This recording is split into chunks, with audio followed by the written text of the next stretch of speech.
We love him. It's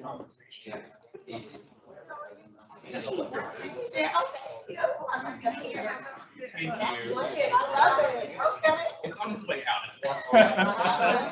It's years. I love it. And happy birthday to more. Yes, it's you.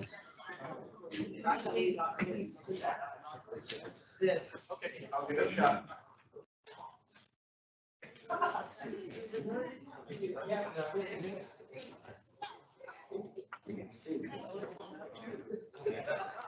Like who was this last week? What's that funny name? And you're probably gonna need to sign.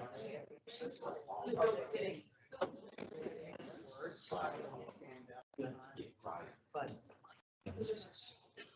Yes. Yes. the stretch, they're like, oh. And that's the funny thing is, But once you work through it, you'll be fine. You just gotta kind of work through it. yeah, no surgery. You can't do that. Yes. No surgery, just like Just gotta work exercise. And I have a physical therapist too. So I go like 3 times a week. That's what will help. Actually, one of those muscles.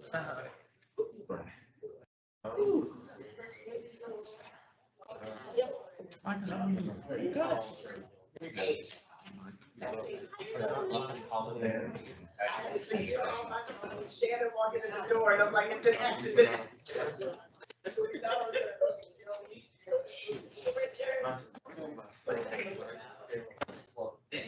You were like, I told my son that when I'm looking forward to this all month. have you? Excuse me. Yes. It's easier to hold than it is. Oh, my God. Hey, I'm sorry, I was absent. No, they didn't really, outpatient surgery. Oh. Let me not say so. Oh, my God. But, they that needle in your knee in my ear. That's why I'm sitting here, but not much better today.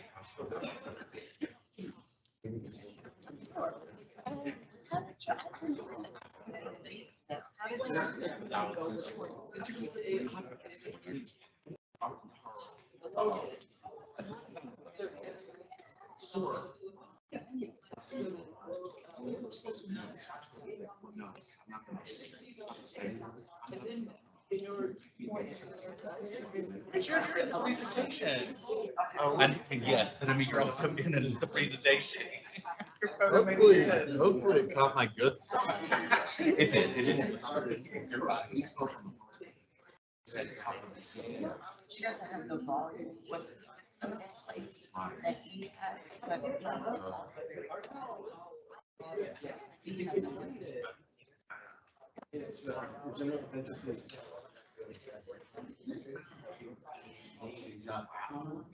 He was a good humanitarian. Yeah. And that's what we have to do. There's a basic person.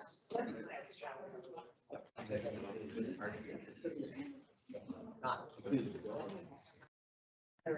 good. No. Yeah. Oh. It was. Oh, thank you.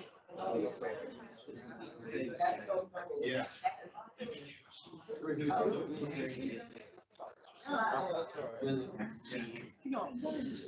We were around.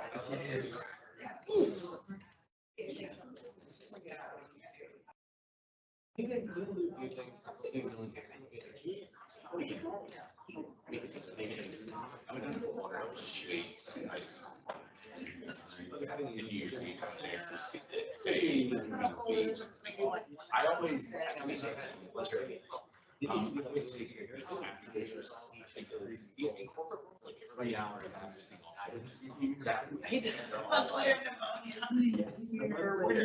Yeah. Particularly because But still energy and like ideas and all this stuff. And by the end of the week, they realize that we're still gonna do all the stuff that we were doing on December 31st. I don't have time to do all of this new stuff. So I'm getting out of the system. You okay?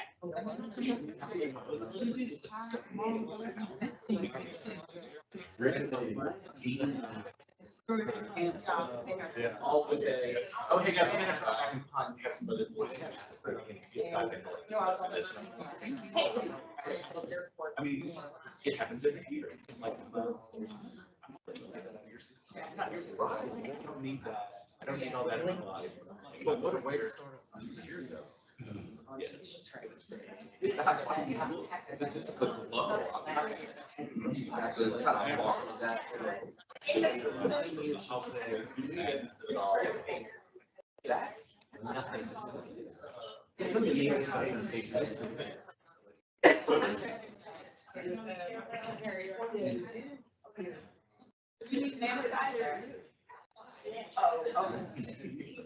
Sagira, go to the kitchen.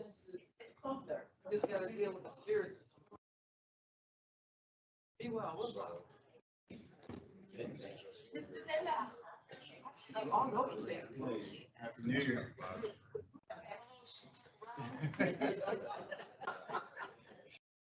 One of those photos where they said the inauguration.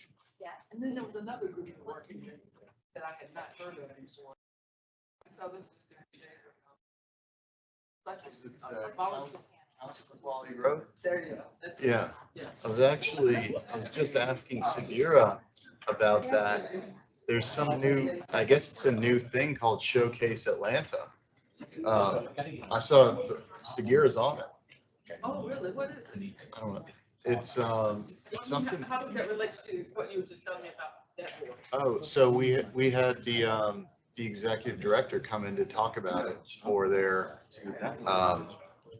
for our like monthly Atlanta update. It was really cool. It's for the World Cup, I guess, and maybe some other stuff. Yeah. What is what is Showcase like? We had Norielli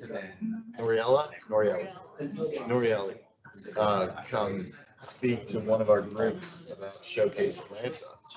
Yeah, saw you're on the board.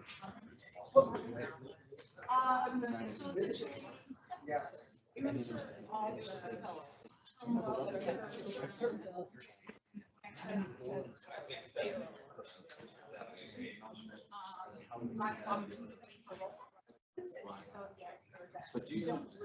Yeah.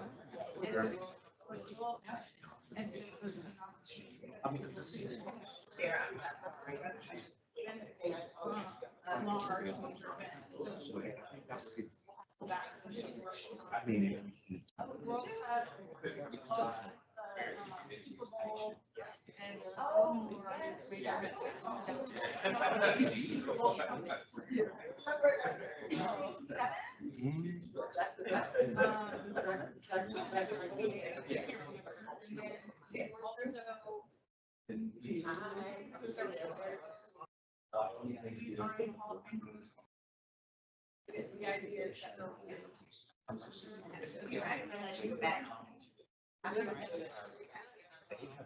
That's like a great. Consensus. We'll see. Oh, no, this year. So. In theory. That person. Oh, hey. I'm treating over this challenge.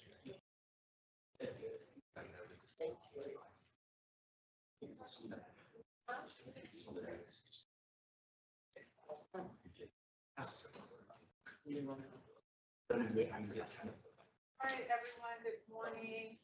Good evening, everybody. 2025, yes, it's a lot going on this year, so I'm glad to see you all here. The January 18th APAB meeting is now called to order at 10:07 a.m.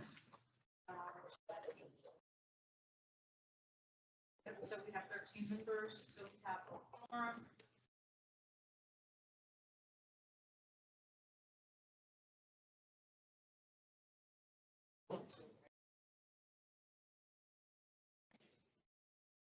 Yes, a lot.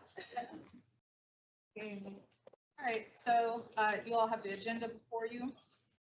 I'll ask for a motion. So movement.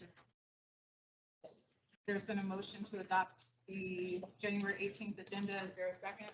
Second. The second by Stephanie Flowers. The motion was made by Gloria Hawkins Lynn. Is there any, is there any opposition to adopting this agenda? No.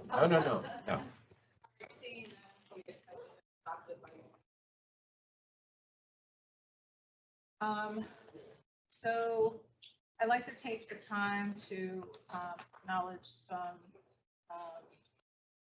advocates of our history.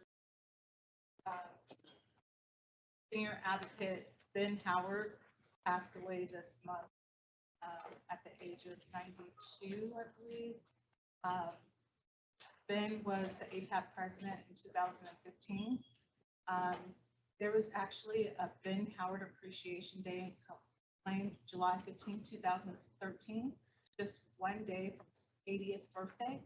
Ben received 3 proclamations that day, one each from the city, the county, and the state, for his tenacity in working to improve the quality of life for senior citizens, holding our elected officials accountable to those they represent, and inspiring residents to be more responsible citizens.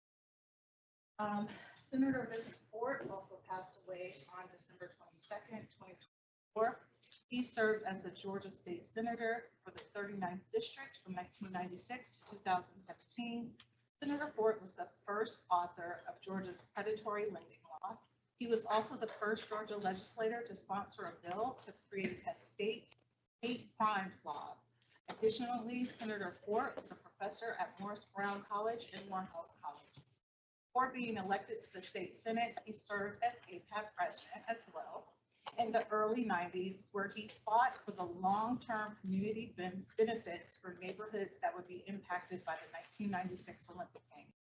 So we have an example to follow when we think about what is going to happen to Atlanta and for Atlanta with the World Cup. President Jimmy Carter passed away on December 29th, 2024, and served as the 39th President of the United States from 1977 to 1981. He served as the 76th Governor of Georgia from 1971 to 1975, and served as a Georgia State Senator from 1963 to 1977. President Carter created the Departments of Energy and Education. He received the Nobel Peace Prize in 2002 for his humanitarian work, and is well known for his work and influential role with Habitat for Humanity. For his presidency, Carter used his gubernatorial role to address racial discrimination in Georgia. As a state senator, Mr. Carter voted to establish the city's main public transportation authority, and later as governor oversaw a sales tax to increase, help fund its growth and operations. As president, he designated Dr. King's home and neighborhood as a National Historic Site and helped raise millions of dollars to help fulfill the King family's ambitions of building the King Center. Jimmy Carter was also a vigorous proponent of regional and state planning, serving as the president of the Georgia Planning Association. As governor, Jimmy Carter later initiated an impactful state planning program called Goals for Georgia. For more information about his life and legacy, visit the Carter Presidential Center. That was just my and so I'd like to take a moment of silence for these 3 advocates and people that really impacted and set a legacy for the work that we do today.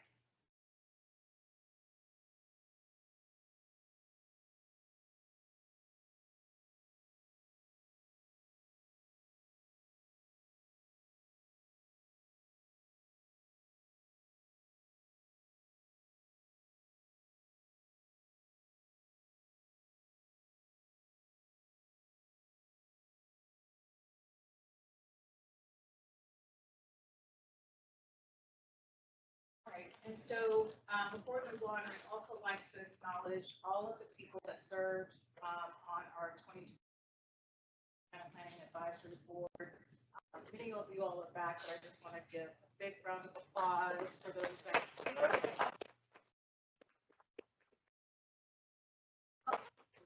You can give yourselves a round of applause. You all did a lot of great work, and there are some people that aren't here on the board anymore, and I just wanted to make sure that we acknowledge them. It's been a lot of transition for this board, and you all are diligent and endured a lot in order to get us to this appreciation. And I know departments as well. We have 3 new members. I don't see any of them here today. Have Katie from NPU F, taking Debbie's Hopchinsky.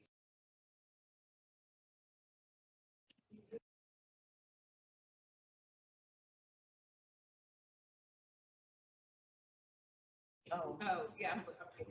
All right. Deweese. Katie Deweese. We have, oh gosh, I don't want to mess up her name.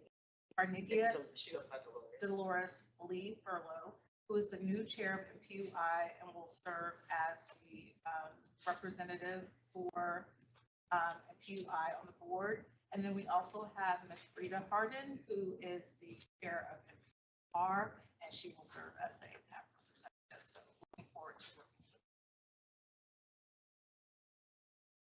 her. All right, so in front of you, you also have the meeting reports from October and November. If you'll take a couple of those, there is changes, or additions, or amendments, then I'll accept motions.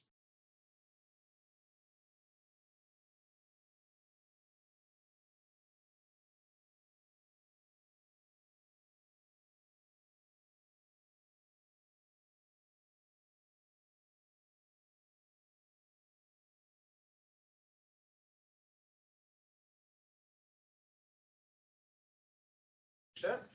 Thank you. There's been a, are you for both of the For both. reports? Okay. There's been a motion by Jim Martin to accept both the October 20. November. Is there a second? Chair. Second. There's been a second by Ms. Barbara Lee. Any questions on the motion? Lance, I'll just let you know, I left my notes at home, but I think I may have notes on who made these motions. I'll forward. All right. Is there any opposition to accepting these first as is? Seeing none, the October 2024, November 2024 meeting reports will be adopted by unanimous consent. Is there any public comment? Is it?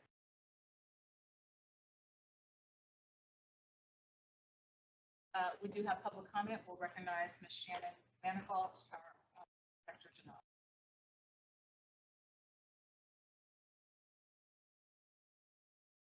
Morning. Thank you all for having me once again. Hopefully all of you are aware that on January 6th of this year, legislation was introduced in City Council that would gut the Office of Inspector General. Public comments, I'm going to keep it short, so I'm going to keep it just that simple. As a highlight, it cuts our independence by injecting political appointees to our board, and notably for this group, removing APAB from one of the nominating entities. It impacts our effectiveness in terms of denying us access to city records and city property.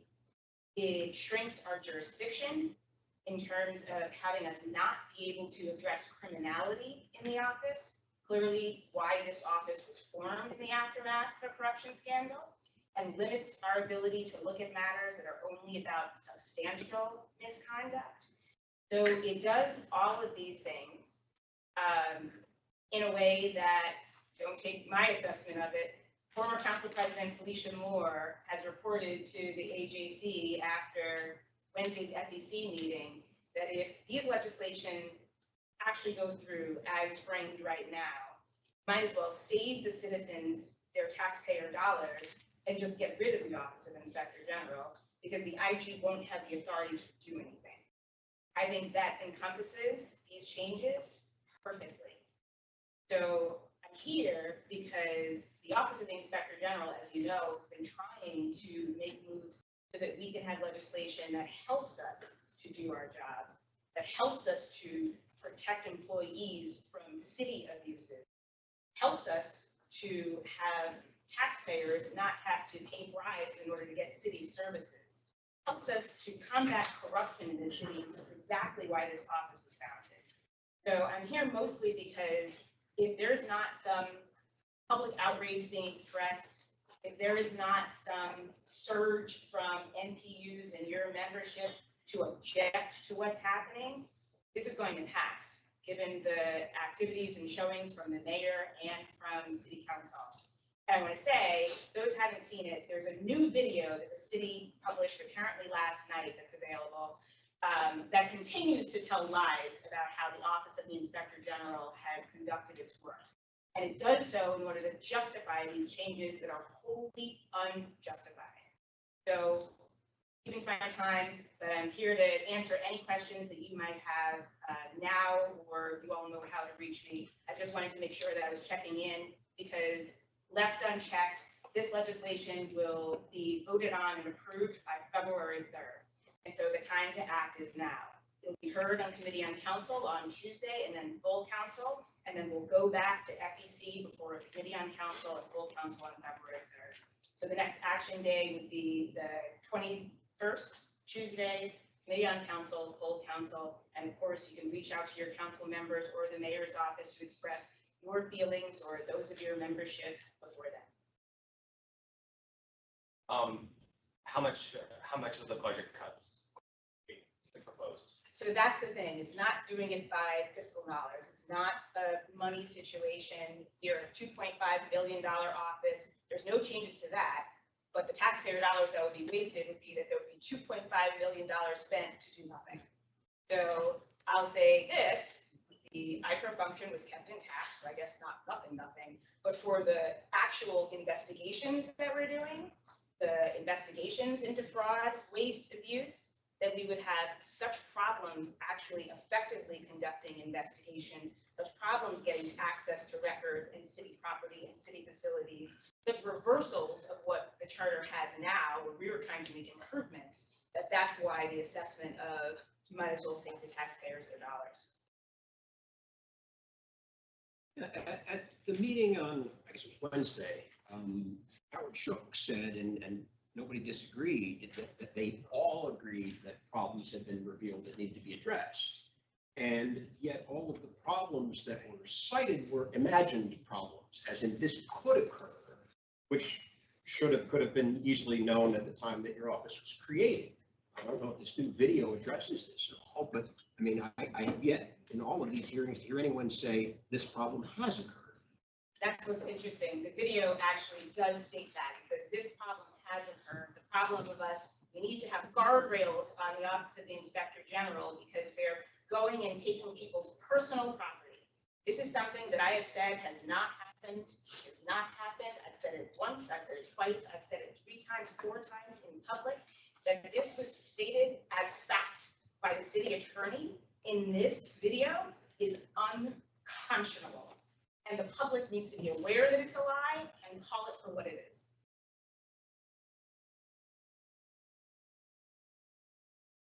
Actually, That's true. Just kind of similar to what Jim is saying, one of the improprieties that I kind of heard, whether it's true or not, is behavior whereby the office would show up at employees who were virtually working, show up at their places unannounced, and the rationale being from your office that it's within your purview because they're at work and it should be they're at work. So there's nothing. Is that just something in the ether that's not true? No, this is something that I've addressed too. That I've said that because I think some perspective about scope here matters. That this office has probably at this point conducted 300 investigations in our time. I mean, hundreds of investigations. Twice, 2 times, the office has gone to an employee's house to conduct a matter. Both times it was during business hours. Both times it was while these employees were teleworking from home. Both times, there were calls to identify where they were, because the hope was if they were at the city, then they would have had an interview at that city. But these are 2 times business hours, them working from home, so it is effectively going to their office. These 2 instances have been blown so out of proportion in order to, again, justify these actions. This is the thing that needs to be understood. The no, not going to people's homes as a matter of default or as course, those are extreme exceptions to the way that we have conducted ourselves. And all of the things about the searches, we were told that employees were told that left unchecked, if you didn't pass this legislation, the Office of Inspector General will be coming to people's homes and searching through their personal property. I said this to my board on Thursday. I have never heard such an outrageous lie, accusation in the context of any professional work. Never. It is extremely shocking that the city has gone to these lengths in order to defeat the work of combating corruption. And everyone needs to ask why that is. Why is it that the city is going this far in order to keep this office from doing its work? So I just want to note that this is not about Ms. Manigault personally. This is about us as Atlanta Planning Advisory Board thinking what needs to happen in order to protect our residents and our dollars. We're establishing ethics at the city. This is not just an opinion of people in this room, or people in the city. These are recommendations and standards that have been set forth by inspectors generals across the country that have been best practices laid out by the Association of Inspector Generals.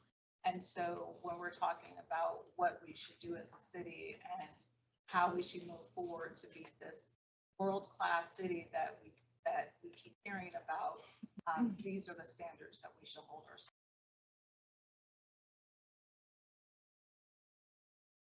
Thank you. Thank you.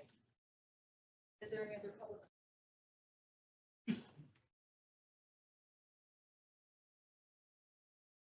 All right, we have a board appointee report from Richard Taylor, who is our APAB appointee to the governing board of the Inspector General.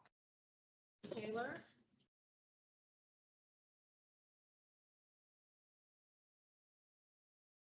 You so much. Obviously, always great to hear from our Inspector General. So it's great to the horse's mouth. I just going to start out by saying that very happy with the work they've done this year. They've been dedicated to fair, ethical government. I've got down that the Inspector General has conducted anti-corruption training with nearly 1,500 employees, ethics, introduced a new learning software that has a 90% completion rate. So we continue to educate and advocate for ethics. I believe we closed 70 conducted 70 investigations this year. So we conducted 70 investigations this year. As you know, we oversee both the ethics and the Inspector General. City Council has introduced new legislation. We voted Thursday in a letter to support the independence of the Inspector General Ethics Office, and it stands behind them. We also included in that our thoughts on what we agreed with, what we disagreed with, what we could live with, the legislation that was introduced. I think one thing that's worth noting is the new legislation. The new board will be created, ethics and Inspector General. APAB will keep nomination for ethics, although it will be limited to just members of APAB, and anybody who is an officer in their NPU disqualified.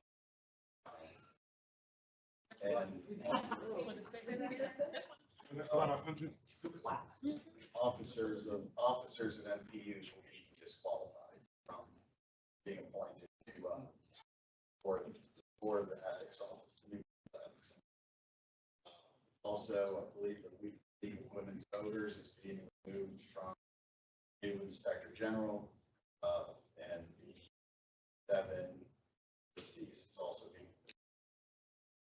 So those were really kind of what stood out from me, from my perspective, as being a member of APAB, working in the community, trying to make sure that we're involved, have a say, not just a say, but kind of oversight, the ability to deliver that to APAB. So that was kind of short, but with that, I'll questions. Mr. Hunter and Mr. Murphy. Morning, Richard. Morning. APAB, under the immediate past president, Ms.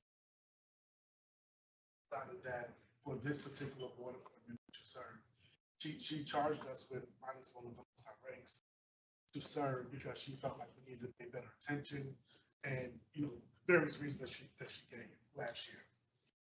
Since you have been serving, and I get the idea of doing that because I'm someone who serves, in my opinion, does not chair. So for me, it's a bit of a tango, making sure make sure you continue to hold the heart and the minds of the people that you represent, which is not just us, but the 245 neighborhoods and the citizens of Atlanta. I have heard countless people, including our Inspector General, reports, even the board chair this past week for the board, really push and talk about the issues and the points that we published into position points. I haven't quite heard so much of that from you. And I want to know, do you feel like you are really, with this particular issue, have made the point of sharing the APAB's points and the things that we wanted to share that we published? Do you feel like you've been doing a best job carrying that message? Yeah, I absolutely do. There's a lot that goes on behind the scenes. Ms. Manigault can tell you, we've got emails flying around constantly, and all of us on the current board, the Inspector General and the Ethics Office, we come from a lot of different backgrounds. We each bring our own expertise, and I'm very vocal about pushing forward APAB's desires, and actually kind of knowing that APAB was the very first group to immediately publish recommendations that I think more power, oversight, and authority should be placed under APAB's purview. We kind of seem to be the body that is very much most involved in the oversight and has been putting forth different announcements, proclamations. So I've been very vocal about that to the board. Yes. Mr. Martin was next. Yeah, you mentioned that your appointment would be eliminated in this legislation, but you didn't mention who that would make room for, and I believe it's an appointment by the mayor and by the city council, is it not? So the way it will be written, the board is going to be separated. So a new board for the Inspector General is going to be created. The Ethics Office, as it's currently anticipated, will remain its current board of trustees. With they're being eliminated, there will be 7 board appointees. One will be from city council directly. Right, and so my question with regard to that is, the current composition of the board, are any of the appointing authorities subject to investigation by the Inspector General? Because in the new scheme, apparently 2 of them would be, right? Yes, that's correct. Which is somewhat disturbing for some of us. This question, I think, is for all of you, including, if she's still here. Be very honest with you. I listened to the back and forth, and the stuff is being said, and I'm sorry. My question is this. I watched part of the session the other night. It seems like there's a lot of hearsay, let's just say, for lack of a better term, hearsay being passed around.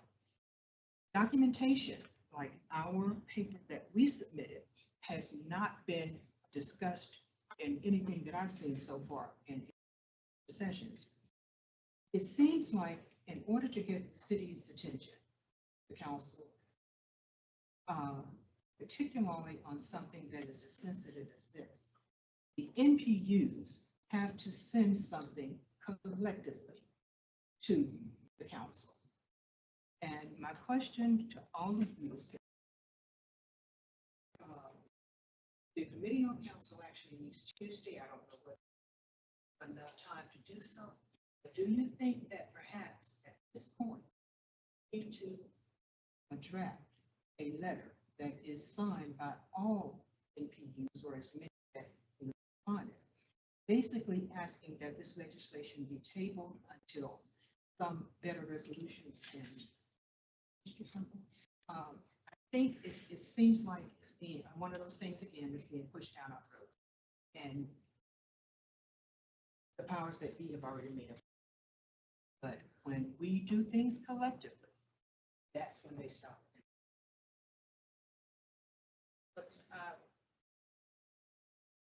Our policy committee has been working diligently this past week, draft public comment statements for events as well as letters of support from MP. So that's actually part of the agenda later on today, to approve, review those to see if those are something that we want to put out in order to get that and publicly and make comment at the committee on council.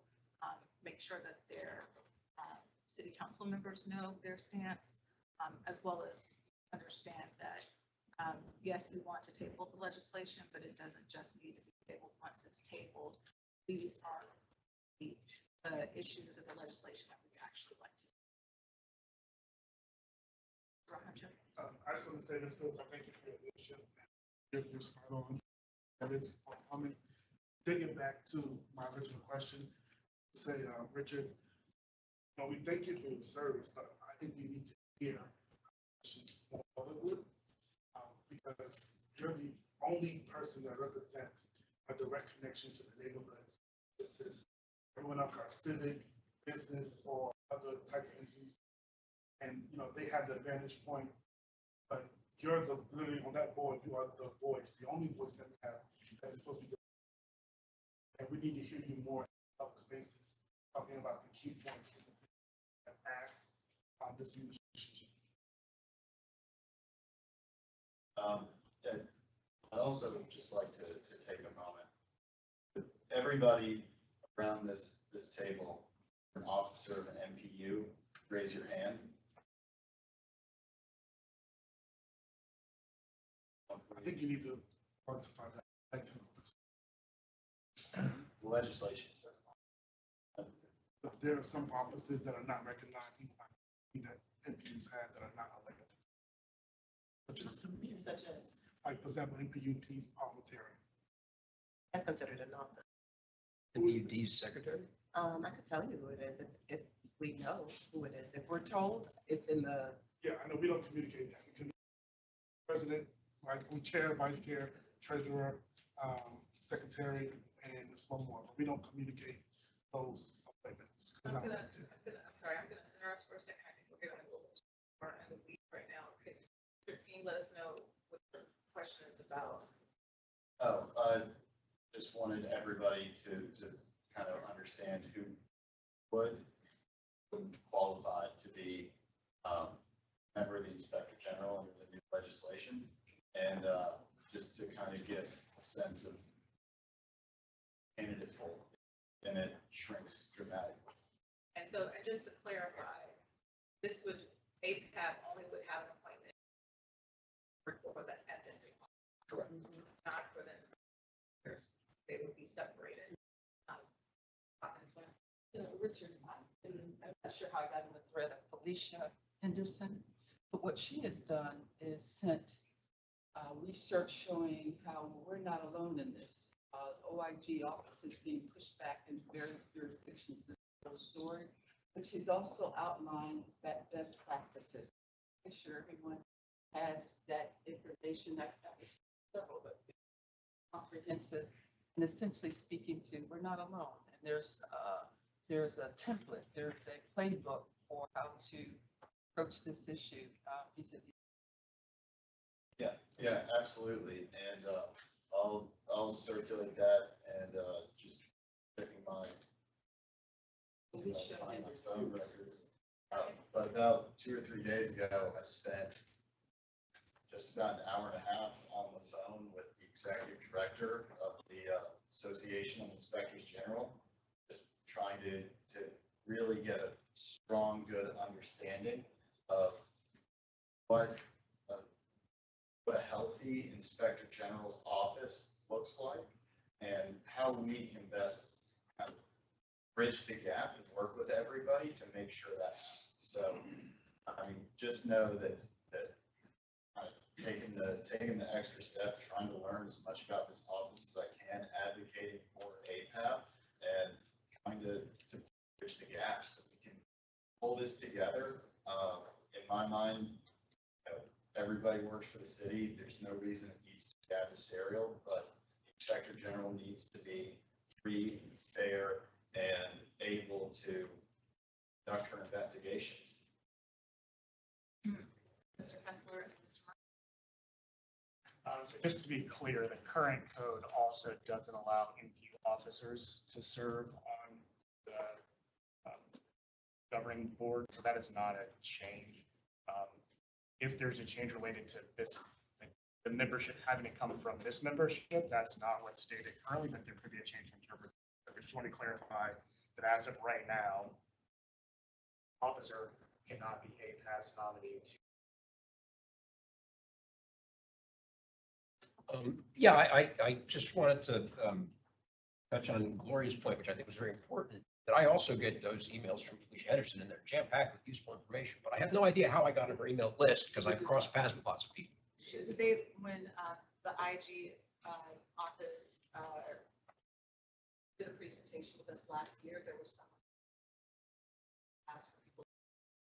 Okay, I don't think I was at that meeting, so I got on at my other meetings, but I would point out to anyone here who's not on that email list that there must be a good way to get on it. Is there a good way to get on it? Yeah.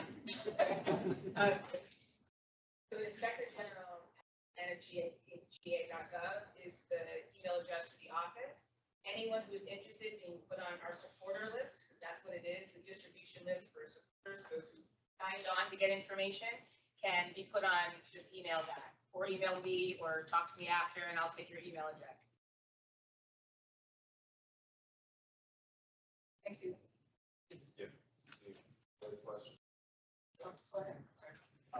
I know that there were a series of letters that the governing board had sent after the meeting on Thursday. There was one related to the task force recommendations. So would love to know, because I've not had a chance to review the 70 items or whatever else, if there were certain key points from the task force that the governing board had comments on, and related to the new legislation. There was a letter that stated concern related to the structure of the governing board, even related to membership going away from certain organizations, the mayoral and council appointees, as well as the qualifications for the chair. I don't recall, at least from what was said orally, that APAB's removal from the Inspector General's board was in there. Whether or not that was pointed out as a concern, or is that a concern of the governing board? I believe so. That's a concern of mine, absolutely. I'm positive that we called out the new makeup of the board, especially ability to conduct free and fair operations with council and the mayor's office. So that was something that he called out. I know all the offices have been very concerned about that. And kind of going back to the points in the legislation, we were extremely concerned about it was the change in subpoenas where it's now, instead of being able to issue an administrative subpoena, we have to go through system. Is that how it works? Yeah, so that's the big, the idea is how do you keep it confidential if, and quick. If you always have to go and get judicial subpoenas, you can't issue administrative subpoenas. So I think the conflict of interest, the ability to conduct quick confidential investigations, those. Are there any other questions for Taylor? Thank you, Richard. Oh, I'm sorry. Is this legislation going before full council on the 21st as well? Because that's what I see on their agenda. It's a dual report item for 2 meetings. Okay. It's going to go for committee on council, I believe Tuesday, and then it will be up for vote on February 3rd. But they vote on first. They have to, it has to charter them so it's for council. That's what I wanted to confirm because it's on here, but it's listed weirdly. So. To charter them, so it's council. But they get passed.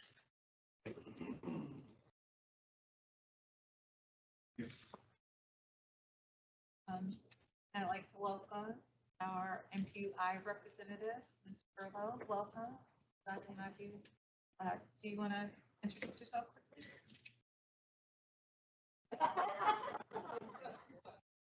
That speak volumes. Good morning. I am pleased here. I was listening on, and that's what I'm going to give you. And I want to take ownership from Ms. Furlow's lateness. She texted me at 8 o'clock this morning. I didn't see it until I got here, so my apologies. We appreciate you being here. All right, next we'll have a presentation from. Madam Chair, I'm sorry, just real briefly, I was a little late as well. I asked, I want to make sure we do this. Ms. Evangeline Watkins, a former chair of this body, APAB, just turned 90 within the last few weeks, and she is still yet here with us. They celebrated her in the community, but I wanted to make mention of that she, a former chair.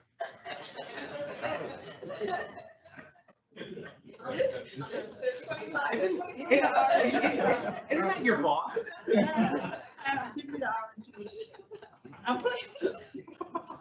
I'm sorry. Thank you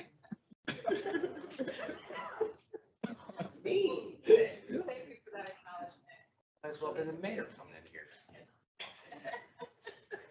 I believe Vanjie was the first president of APAB.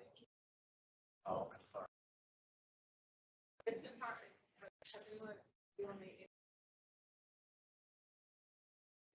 It's interesting that you should say that. I got an email from Mr. Shriever, Bob, a couple days ago, who also inquired about the chronology, and he was able to give me a few more. So I told him I'm making some progress here and there. I can't remember whether I was able to incorporate that on this email. I did incorporate some of it on this email. On this agenda, my apologies. But I told him we're making progress. Every little bit of information that I get helps, and I move things. I also did a little bit of Googling, so we're getting closer. Nice. All right, so we have a presentation from Dr. Jody Meriday, our ombudsman of neighborhoods. Thank you, Ms. Meriday, for being here. I know we've been trying for months and months to get you on our agenda. Thank you for the presentation, and you will have 5 minutes. Thank you. Let me be expedient. Good morning to everyone. My name is Jody Meriday. I serve as ombudsman of neighborhoods. I'm a native Atlantan. My pom-poms are in the air. Not only for this city, but for this body of work. I am a decade in service as a professional ombuds. I started out as an ombuds for Atlanta Public Schools following the cheating scandal. De-escalated about 1,600 instances of community fracture. And about 2 years ago, coming into my 3rd year, I entered as your ombuds of neighborhood. The purpose of the presentation today is just to help with the understanding of the role of what it is that we do. So first and foremost, I think the most important question to answer is how are we different from city departments and executive offices? One of the distinct characteristics wherein you have 21 departments and 13 offices that sit in the executive office is that we are distinctly trained, certified, and trusted professionals that serve in an independent, impartial, informal, and confidential capacity wherein requested. And so people often ask, why are we not working interdependently? Why are we not within the scope of the departments, the 34 opportunities between departments and offices? It is because we are meant to be seated independently so that there's a neutral, impartial, informal, and confidential resource available to neighborhood. And in terms of independence, it means we're independent in structure, function, appearance, decision-making, and reporting. That means if you come to me and you say someone set your trash can on fire and it was your neighbor, I am not going to try to establish if that is true or false. I am simply going to call the fire department with your name, your information, and say the trash can was set on fire, as is the report of neighbor A, B, or Z. So we don't look to understand or to determine if what anyone is saying is a fact on behalf of the city or the neighborhoods. We simply are meant to be conciliatory, neutral, referential pathways to just conciliating and resolving concerns. We are impartial again. We're neutral. We do not take a side. We will shuttle exactly as you bring it to us, to the department, to the individual, or beyond that you are referencing. We are also informal. We don't participate in evaluative, disciplinary, legal, or administrative proceedings. The role of our profession is, again, in reference to how and why we are respected, we are not supposed to be a formal process. We are the process that is informal, that should still be able to seek, assist, and resource, particularly in this instance, neighborhoods with what it is that they need. And we are confidential. We do not disclose visitor identity or information to the maximum extent permissible by law. If I've been in this body of work for a decade, I have been subpoenaed once, and I was objectionable to that subpoena and indicated I would go to jail before I disclosed the identity of the person who sought the confidentiality of the office. So wherein sought, we are also a confidential resource that can report the trend, de-escalate, or shuttle a concern to the appropriate institution that can resolve it. I just want to give you a checklist because the ombuds profession, for people who are not familiar, can seem a little odd. We are at hospitals, we are in the military, we are at public ed, we are in higher ed, we are at nuclear plant facilities. When we come into municipal government, I've had to build out essentially what does the profession look like when it lands here at the city. So we actively listen and remain neutral with respect to facts. We escalate and shuttle concerns.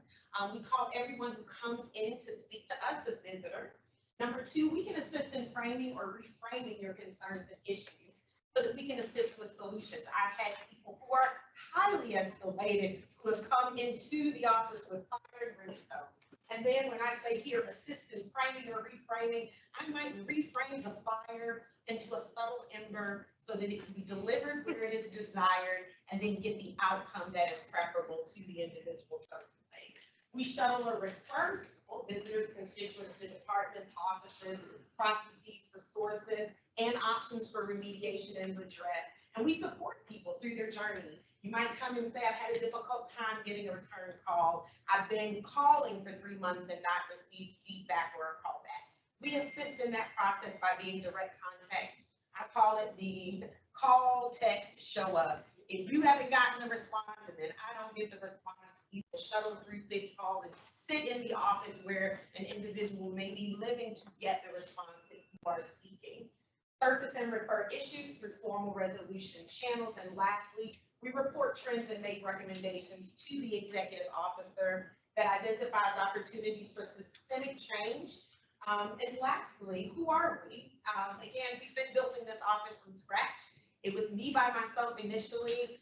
I serve as the ombudsman of neighborhoods. In my role now, I am a classical ombuds. I am not an employee of the city of Atlanta, which further has facilitated my independence. For 2 years, I kind of teetered between a classical and an organizational ombuds. And organizational ombuds sits in the institution, a classical sits external. By the time I got to the 2nd year of the work, my recommendation for my role was that I sit external so that the independence of what it was that I was doing would never be questioned by the bodies that I was serving. Not that anyone services that issue, but I thought it would be a very powerful statement on the behalf of the city of Atlanta to have me as someone who is external. You have 2 neighborhood relationship managers, Mr. Mitchell and Ms. Ware. If you all don't mind standing, they have been with us kind of, I guess, parceling in Mr. Mitchell now for a year, Ms. Ware for a little over 6 months. And lastly, most recently, Ms. Blunt has joined us as the fellow. That will conclude the presentation. Thank you very much to everyone for a moment. If there are any questions, I am happy to answer. We do have some questions, but I'd just like to emphasize that you said that it was very important that you maintained your independence, correct? That is one of the goals. Yes, and I'll share with you all, in my role at Atlanta Public Schools, labor began to be the primary organization or entity that challenged how can you be independent? How can you say you're neutral, impartial, informal, all the things you say you are, but your check is signed by the superintendent? Well, then what happens when the issue is with the superintendent? And so even though in our profession we are trained, I'm not only a certified ombuds, I'm also an advanced mediator. I'm also an arbitrator. I'm a trainer in mediation as well. So the profession should enable all of us who are certified to live in the organization. But for me, particularly with all I've seen so far, I ask that I be allowed to be external. So there is a precedent. So, yes. Mr. Schluckner, Ms. Stout, and Mr. Hunter. Yeah, thanks for the presentation, Joseph here. Just want to shout out to Clyde Mitchell. Clyde. He attends every NPUO meeting, and I have several city officials that do not. So thank you very much for your engagement. I'll talk about that. Thank you. And so I really do appreciate that. He's very engaging. We have several people that raise their hands in the meeting and ask for help issues. And I know he's been diligent in asking me for some neighborhood stuff as well. So thank you. Thank you. I'd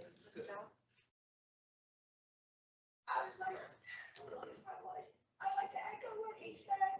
Amber is at every meeting religiously, and we love that, but I'm not sure what she does. We have our pitching, and I'm gonna go, Amber, are you writing this down? Take this to your boss. But what is their role? She's there. What does she do? That is such a good question. Starting out as just me, and I would be taking copious notes, and when your meetings concluded, I would take the notes from each of the NPU meetings, and at the end of the month, I would look for trends, things that I was seeing consistently being reported about NPU meetings. So it may be increasing crime, it may be trash not picked up, it may be meeting smoke alarms, it may be Hondas being broken into. And then at the end of the month, based upon our notes, we compile them together and we say, no, this is something where systemically we have a challenge because we've got 15 MPUs reporting the same thing. So what she's doing that she does so well, like this team was built with intentionality. She comes from the private sector. She is taking the notes. Like we come up, like our reports at the end are typically anywhere from 5 to 12 pages, depending upon the MPU and what is discussed. And then at the end of the month, we compile reports together to look for the trends, and then we do what is called a trend report. And our trend report comes with recommendations to say it is deeply problematic that we've seen 15 instances of this across MPU. But we don't, even if it's only one, we are still reporting trends that resonate as of concern to the. Where does that report go? It goes to the executive office. So an ombuds. Yeah, because Yeah, interestingly enough, the idea is when you, as an ombudsman and neutral, are reporting these trends that you observe, the executive has the opportunity to see what's being done correctly and where there are opportunities for systemic change. And so at that point, again, we are neutral, we are impartial, our hands are off it. I may make a recommendation based on observations, but I have no impact directly on what the executive decides to do with that. And I shared just kind of, we are informal. There are formal bodies that have those formal investigative practices. We don't, even though we can investigate to conciliate, we do not do it to then have any kind of judicial authority.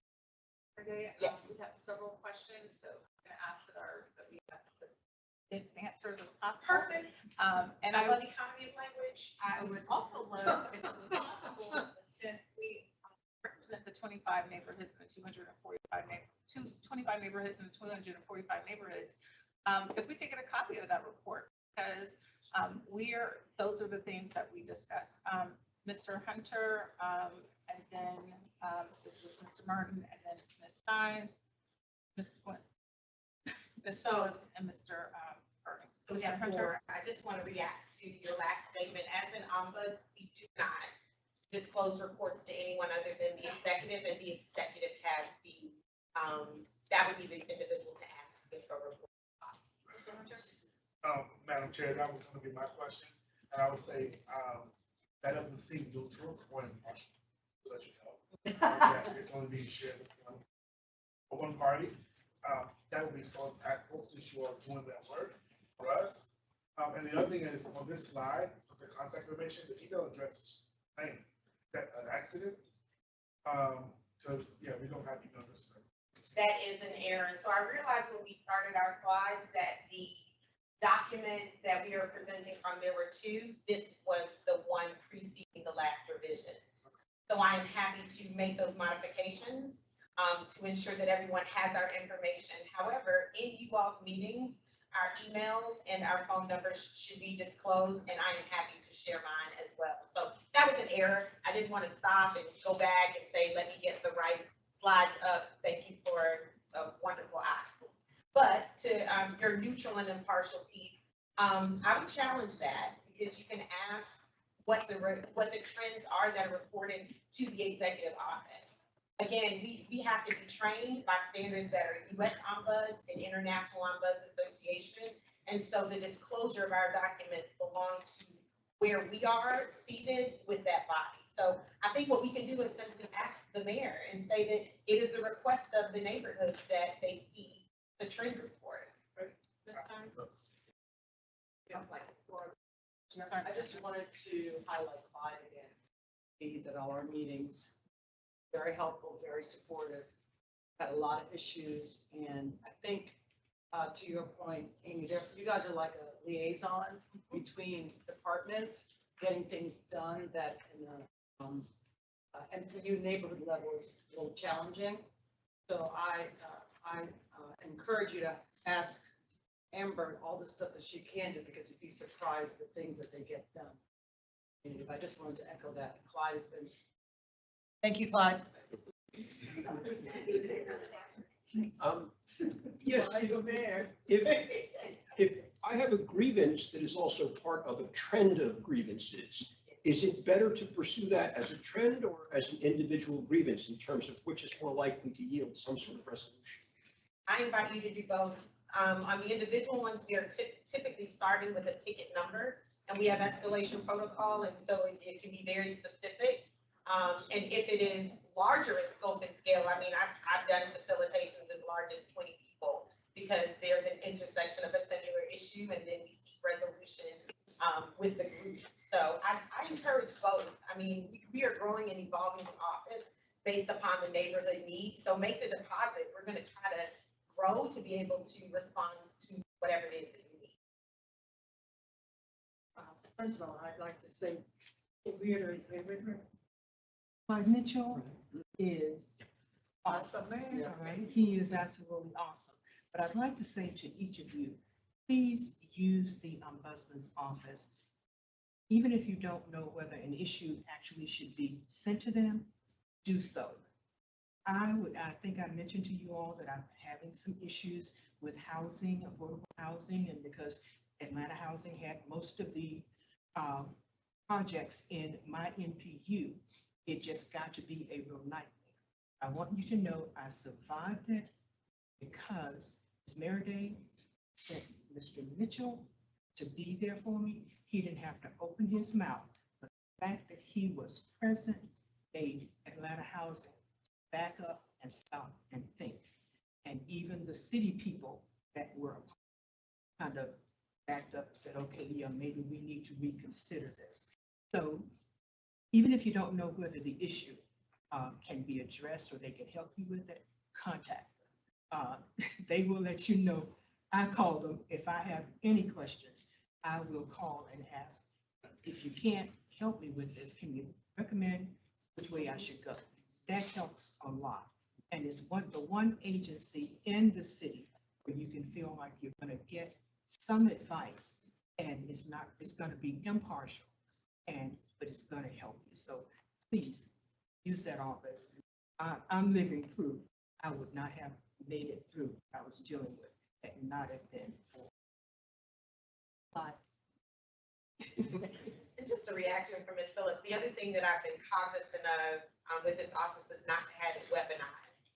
I don't want any, in our impartiality, in our neutrality, I don't want the office, its information or its process to be weaponized by anyone on any side. And so the goal is, again, conciliatory. It is diplomacy. That is with intentionality, where I start the day at 7 a.m. and end it at midnight if necessary. People are often surprised that they hear from me day of, but I take it seriously. If you call me and I have this information, I'm at least going to touch base back within 24 hours. And so thank you for even kind of emphasizing, because an ombuds impartiality and neutrality is by function.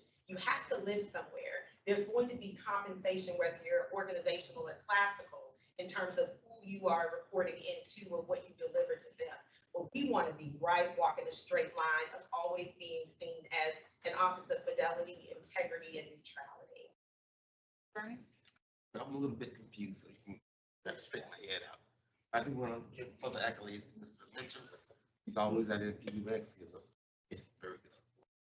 Now, I've always thought that your office was a part of the city. Now you not say that you are not part of the city. Yes. And if so, what's your funding source? So again, you will always be funded by the executive who has a North Star. The North Star in our office is dependable government and equity. And so the measure is always the question of, are people receiving dependable government? Is that their experience? And then equity is, are they receiving it equitably? So I, of course, within my first 90 days had to answer the question of equity based upon neighborhoods, and the question of dependable government based upon, is that what I'm hearing from the NPUs or neighborhood associations? And so again, no matter what, in our profession, it's not like I can float abstractly and receive funding from philanthropy and decide I want to do the city. The executive, as a function of their leadership, will decide I want a neutral, impartial, confidential resource. It is the same at the school district. The city of Atlanta will fund a classical and its organizational ombuds. It's just a question of where you live. So for example, Mr. Mitchell and Ms. Ware are organizational ombuds. They are employees of the city of Atlanta. They have the benefits of the employee of the city of Atlanta. I function as a classical ombuds independently. I have none of the benefits of a city of Atlanta employee. It is contractual. And so that allows me independently to not be like, well, I better make this decision this way or that way, because I function, even to my detriment, independent of an organizational ombuds, but to the benefit to me of the constituents of the city of Atlanta, so that it is never questioned in this role, am I the beneficiary of anything other than what would be the terms of an ombuds or an ombuds role? Does that make more sense? Because I think the thing that's hard, Did that answer your question? Your question was, who am I funded by? City of Atlanta.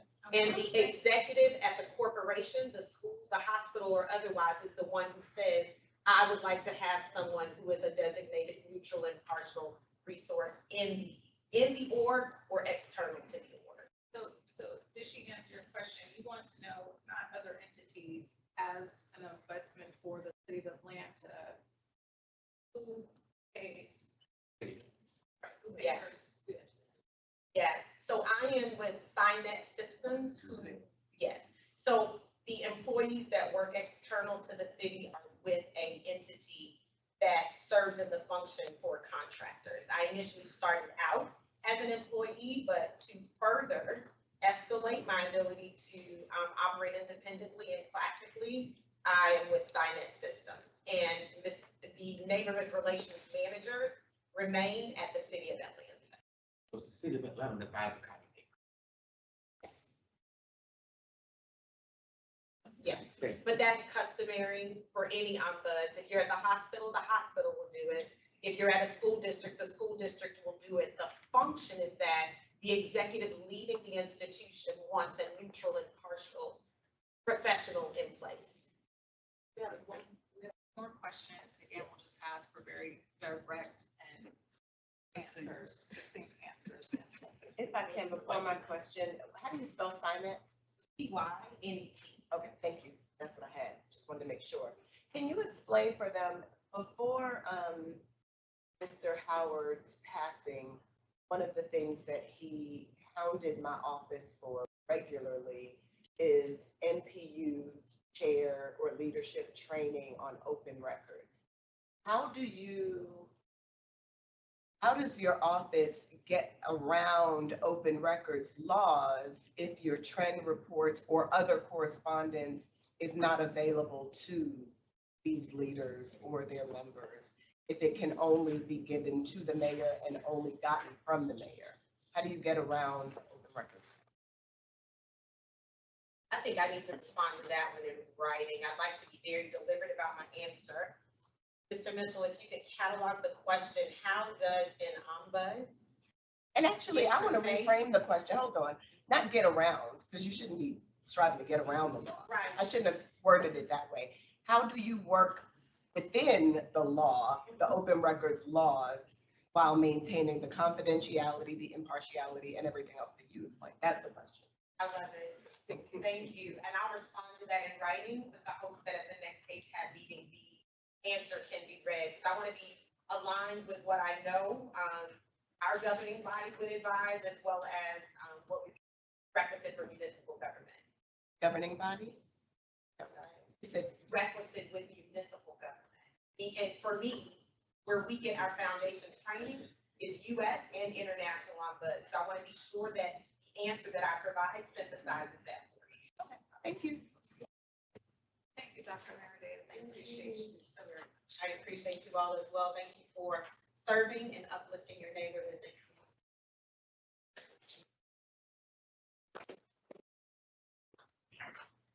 All right, next we have Mr. Chow, Department of City Planning, here with a presentation about the Mayor Summit on Neighborhoods. Mindy, you have 5 minutes. I'm ready.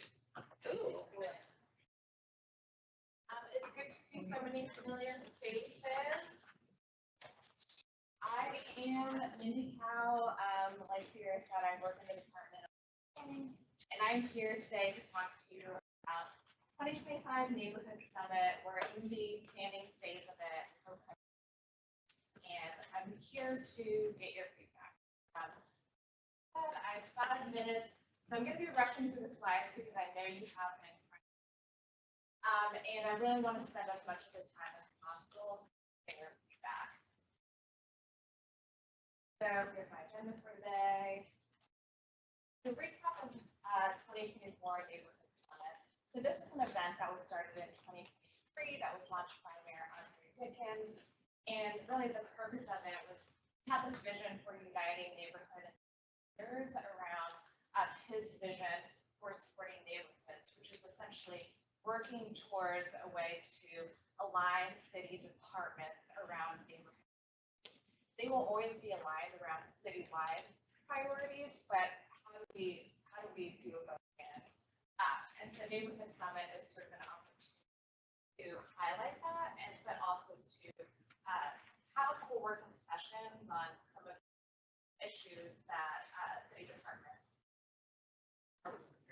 If you attended last if you're one of the 93 who attended last year, you'll know that we had 7 different sessions and we had note takers in each of them that were taking copious notes and filling themes. This was the agenda. And this is my very, very, very high level summary of some of the big things that came out of each of these. And just, all of the city departments received this more detailed notes back. And they've been asked to think about what they heard last year and how they can build upon what neighborhood leaders said that they wanted to discuss more, learn more about, engage in dialogue over. So just to give you a little sneak preview of what's coming. We were told that people had a tough time deciding between breakout sessions, so we're making them shorter, and we're going to provide the opportunity to. There were a lot of complaints about the venues, so we're having it at a different venue, and we're going to make sure that there are better accommodations for mobility. Having a post-event evaluation, we didn't get as many values. We're trying to do more to make sure that we get real-time feedback from you, and then expanding the invitation list so that more constituents have access. A little bit of what to expect is, so one of the things that we're talking about this year is sort of treating this like a conference of sorts. And so obviously any conference, you want it to be engaging, you want it to be relevant and responsive. Key diversity topics, internally we've had a lot of conversations. Do we want people giving lectures? Do we want it being a group discussion? And always the answer is like, want a little bit of everything. People want to learn what they don't know. People don't know what they don't know. But also, there are few opportunities to engage in dialogue. And so how can we provide opportunities? I do a little bit of everything. And then of course, you're going to receive this question in advance to informed decision. Okay, so the feedback and discussion portion. Again, I just want to emphasize that we have the feedback that you gave us last year.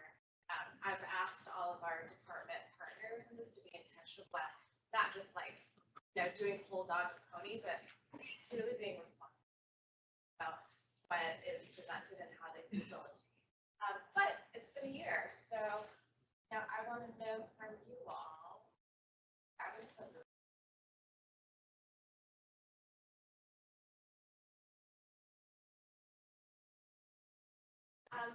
Things I want to hear from you. Who attended last year? What would you like to do the same, better, different? Is there anything that you'd like us to follow up on? If you did not attend, did the 2024 topics resonate with you? If not, what do you want to hear about? And then what issues are currently impacting your neighborhood? Take a minute. Okay, it looks like I saw Rashane's hand first. Amy was first. Amy was first. Oh, okay. Oh, good. I think you addressed my number one concern. It looks like you're not gonna have it on the third Saturday. No, we're not gonna have it on the third Saturday. We're not gonna have it today. Thank you. My other concern was, I didn't go last year, but it was first year, and it was, I felt like there was too much people from the mayor's office telling us instead of listening.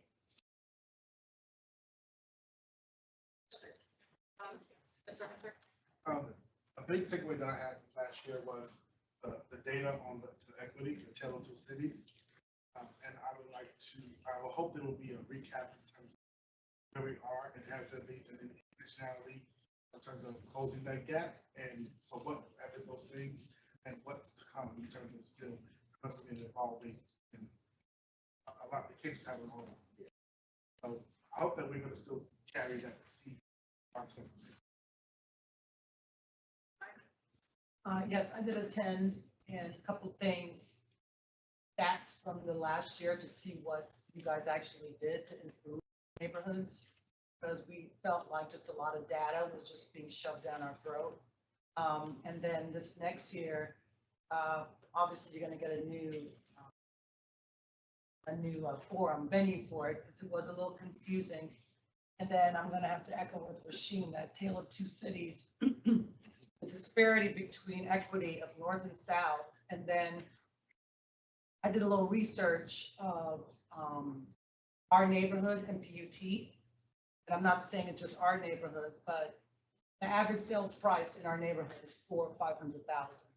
So to live in that neighborhood, the data that you shared does not represent our neighborhood. So I'm just wondering if you represent all the other neighborhoods as far as that, to give good data, because there's a lot of equity in our neighborhoods that we're not being exposed to in the correct way to benefit, like a lot of the other neighborhoods are getting up for. So I don't know if that's on your radar, that actual true data from some of the neighborhoods in the South Side. Was it an issue of the? It was not being economic, yeah, granular economic, enough, like citywide data? it was, the South was a little, it wasn't accurate as far as cost of living, salary, house, home values. A lot of that was incorrect. Was this in a breakout session or? No, this was on the big map that Rasheen talked about, the tale of two cities. They talked about economics, housing, income, and it was incorrectly. Mrs. Phillips? Good morning. Is this outline set in stone? And the reason I'm asking is, we have zoning 2.0, we have the CDP, we have the mayor's, I don't know what the thing is, we have all these things going on right now. It seems to me that the mayor's summit is the one opportunity we have each year to get all 240 something communities together. This, to me, for this year, it would be ideal to work on all of this. We discussed this in 2024, but to focus on and have the maps and whatever visuals we need to show these communities. If you're in the Southwest community, you're in this session, you're seeing on the map and discussing what these, the 2.0 and the CDP, how is this going to make your community look in the future and where we expect to go. I think that, you know, we as chairs, we try to get that and disseminate information at our MPUs, whatever, but we don't get an opportunity to reach all of our neighborhoods specifically. They don't show up. But this would be an ideal opportunity, since we're dealing with all this year, to show the communities what the city is proposing. So just like Lisa said, she has homes that are ranging in the 400,000s. Well, there may be homes nearby that are in the 100,000s. Show us how we're going to get help from the city to remove the disparity. How the city's zoning plan is going to help us make sure that we don't have this developer coming in, putting $1 billion house here, and around the corner, the houses are worth 100,000. I think this would be a great opportunity for us to really show the communities, the neighborhoods, exactly what they can expect and not have it come from us, because it's not really clear to us, and I'm sure we're not making it clear to them.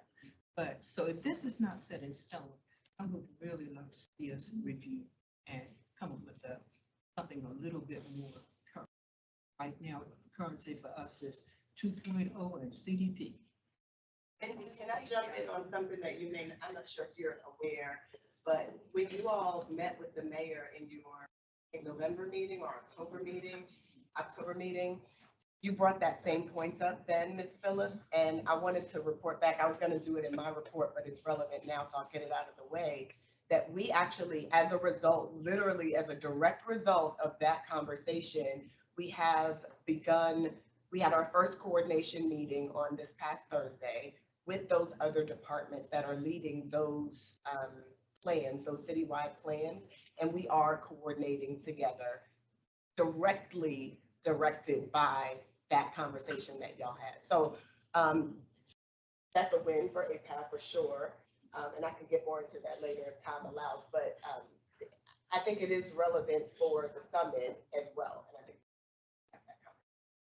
Mr. Hassan? I was going to make a point about, well, I didn't attend the 2023 one because I couldn't. I attended the 2024 one, and the whole time I was thinking, the last one, because it was not referenced at all. What happened in 23 was going on in 24. So just even a 5-minute recap of the 24 one, that would be good. You know, nothing lengthy. We can all go back and, you know, read our notes. Wasn't any recordings we made, etc. But just to know that what we attended last year matters at all, because it felt like, I kept thinking, okay, what about the folks that attended in 2023 and now they're attending? Does it feel like there's any way to do it? And the feedback I got on that was, yeah. So just a little refresher to say, hey, this is what we took from last year. I mean, I know you're already doing that with the planning, but especially in, like you said, what are we doing to address the concerns year in, year out between these summits, especially about the equity disparity? Because, you know, the big map, the Tale of Two Cities, that's been known for 50 years. As that ain't new. I mean, more and more people are realizing it now, especially in the context of like, hey, that highway you take, guess what? You bulldoze a ton of minority communities, build it. That's kind of more known, but the actual planning issues have been known for 50 years. This Tale of Two Cities has been known forever. What are we going to do to fix it or address it rather than just saying, this is a thing? But we do year in, year out to actually address it at a micro scale, neighborhood by neighborhood by neighborhood. Real estate prices, yeah. Especially real estate prices, bringing them down and not jacking them up, that kind of thing. And property taxes and zoning 2.0. And actually to the point about zoning 2.0 and CDP just eating up everything this year, maybe we could have like the same kind of breakout sessions maybe, but they're all tied in specifically in the bubble of zoning 2.0 and CDP, but mainly zoning necessity enforcement, strategy like green space, in the context of zoning 2.0, transportation in the context of zoning 2.0, which still has not a lot of transportation aspects, but there's some. Watershed, absolutely, obviously for the housing, but all in the context of zoning 2.0. So kind of just making it like a massive open house almost of that, if that makes sense. I know the city's already doing their big open house for zoning 2, for the CDP and for zoning 2, maybe come with a catchy acronym for that. But yeah, this seems like a great opportunity to showcase all of that on a huge scale to all the neighborhoods at the summit. That'd be cool. That's what I think. Yeah, Mr. Kenny, did you have a question? Oh. Mr. Burnett? Indeed, attended the last year, loved it. It was fantastic. A lot of information, a lot of data, and I was drinking it from the fire hose. It was fantastic. I loved all of that. My feedback from it is that for the breakout sessions, I felt like things were maybe a little bit nebulous as to what we were going to be talking about. So if the leaders of those sessions could just be more specific about the type of feedback they are looking to get from us, it would help us to be able to kind of plot ourselves into those sessions a little bit better about what am I expert on, what can I provide you with feedback, what can I really help you all with.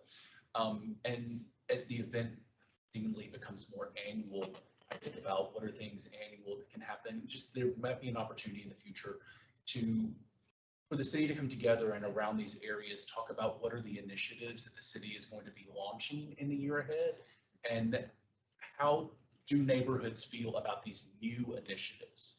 There's an opportunity for us to be able to provide that feedback about what are departments doing, what are their priorities, how do we interface with the city's priorities for the year ahead.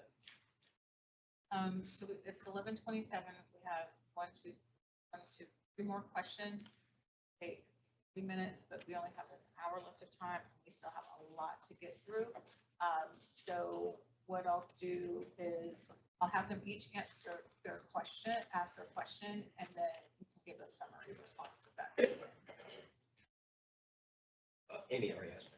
Okay. Mr. Taylor? Is this an appropriate time to suggest a topic or ask for a? Yeah. Okay. One thing I'd like to see covered is affordable rent for small businesses.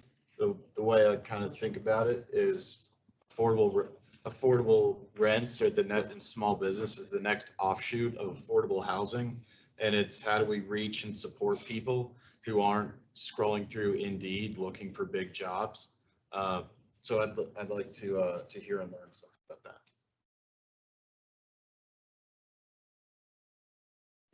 It could be that I missed it, but I thought that we needed to delve more into, instead of a tale of two cities, tale of multicultural, such as the Western demographics with Latino and large. And also we have the large, I think, Nigerian population. Try to delve into some of that, kind of bring them to the table. Because these communities within themselves are normally, well, not normally, a lot of times, self-sufficient. They know what they need. More than a tale of two cities, which comes out sometimes translated into black and white, but never said, or economic, have and have nots, which is not ever said. So I think we get away from into what we're really talking. Delve down a little bit deeper, instead of staying on the high level surface. That's Thank you so much for that. I appreciate everyone's back. I look forward to seeing expect. Maybe not all, but others. Thank you, appreciate it.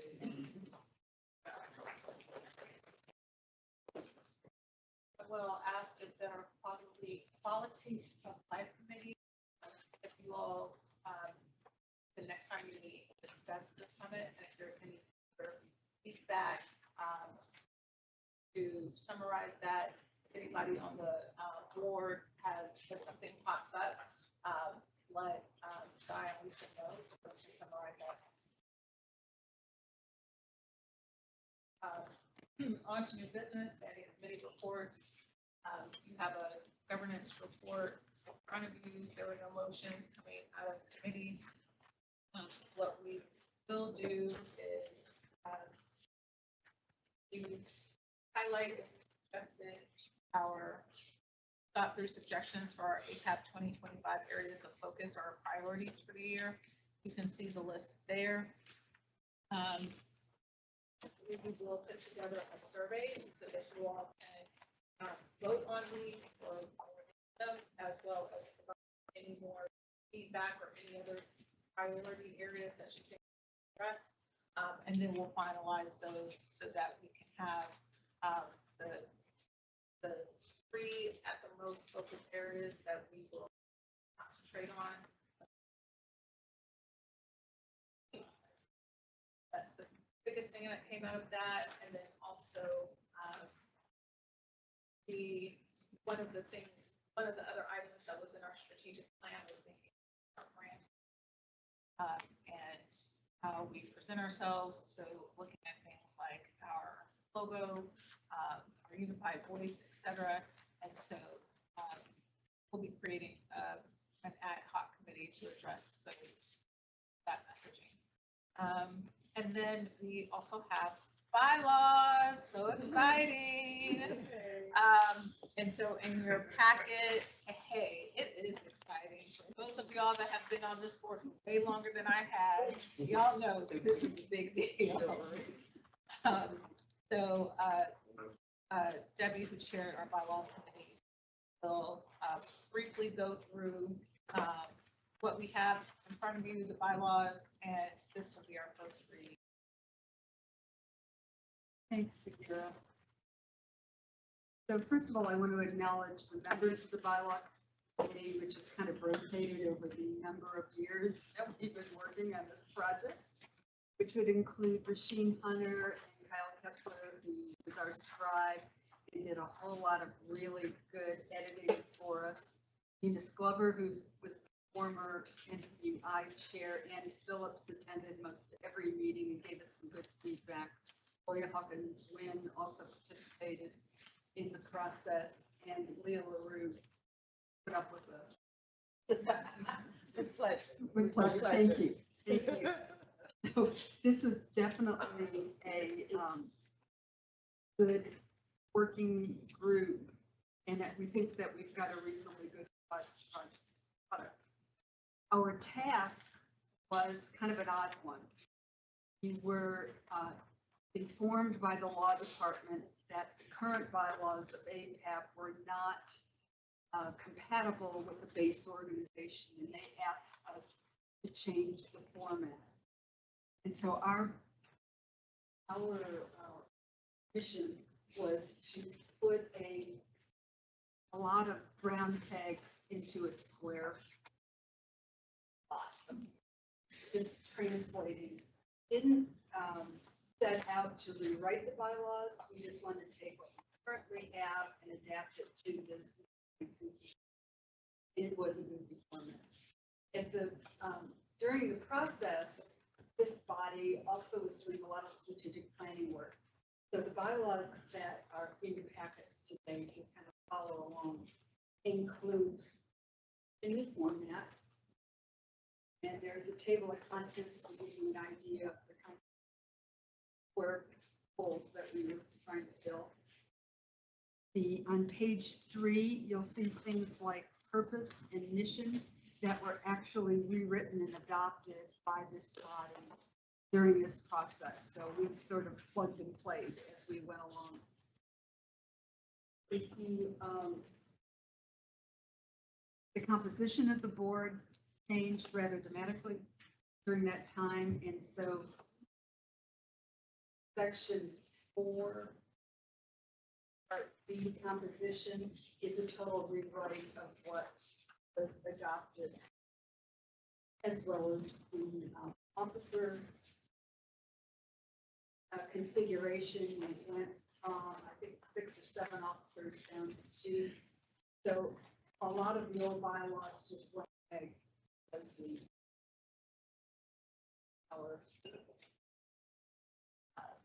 from our organizational design.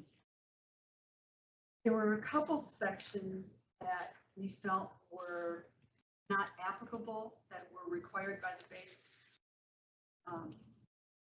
structure. The first one that you'll see is termination. We didn't have anything in the current bylaws regarding termination, nor did we feel that we could write that section without the input of the full group on whether or not that would be appropriate. If we decide that we don't want a section on termination, then we would just remove that heading. Our committee structure, which is section part J of that section, was rewritten based on our new committee structure. And there were a couple other newly written some meetings, regular meetings by this time. And then at the very end on page 10 were some items from the old bylaws that we didn't carry over. We didn't know whether or not there was, we didn't know whether there was a place for them in this base design, or whether or not they'd be more appropriate in our SOP. One was funding and budget. I'm sure that where that landed. So our recommendation is just to remove it from the base bylaws. And appointments to external organizations. That's more of a process than, what's the right word, an ordinance, bylaw. So what we have for you is a first read. We encourage you to take a look at it, see if this all makes sense. Our next steps would be to submit any feedback,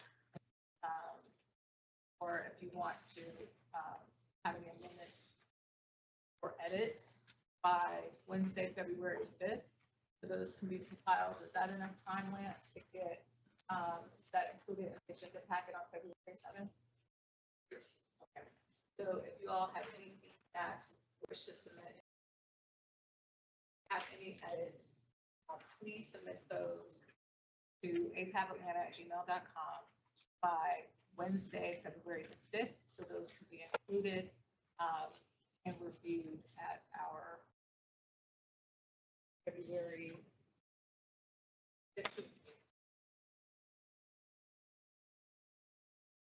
Yeah, termination, that would be like forcible expulsion of a member or termination of the existence of the board? That's a good question. I think it could be whatever we want. So you weren't given any guidance on what was meant by the word termination? Now, as I said, this is a pretty goofy template that we're Yeah. working with. I assumed officer because it preceded officer. And follows, so the next one is also related to officers, one before it and the one after. So it would be officers, not members.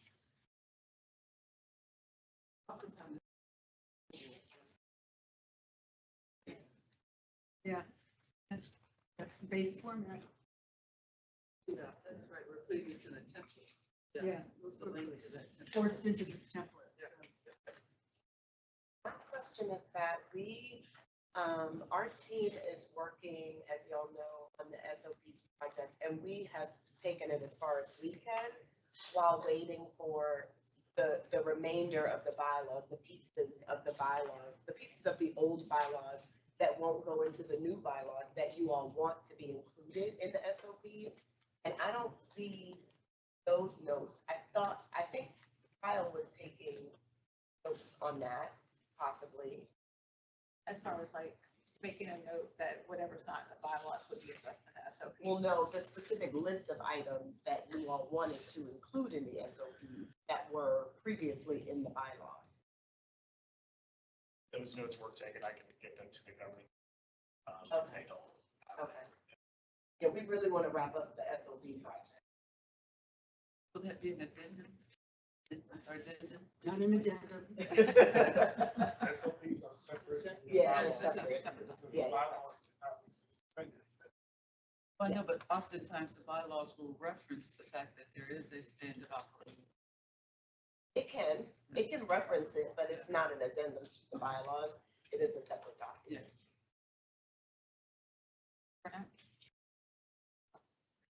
Are there any other questions or feedback about the bylaws? Yes. Thank you.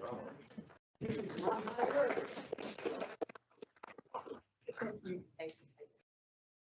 Yeah, I was about to Thank say you. that. So you probably should appoint a new bylaws chair. Yeah, so, as I mentioned earlier, Katie did be the NPF representative, so this is actually Debbie's last meeting. So just wanted to, all of her service, all of her hard work, and thank you so much. Thank you.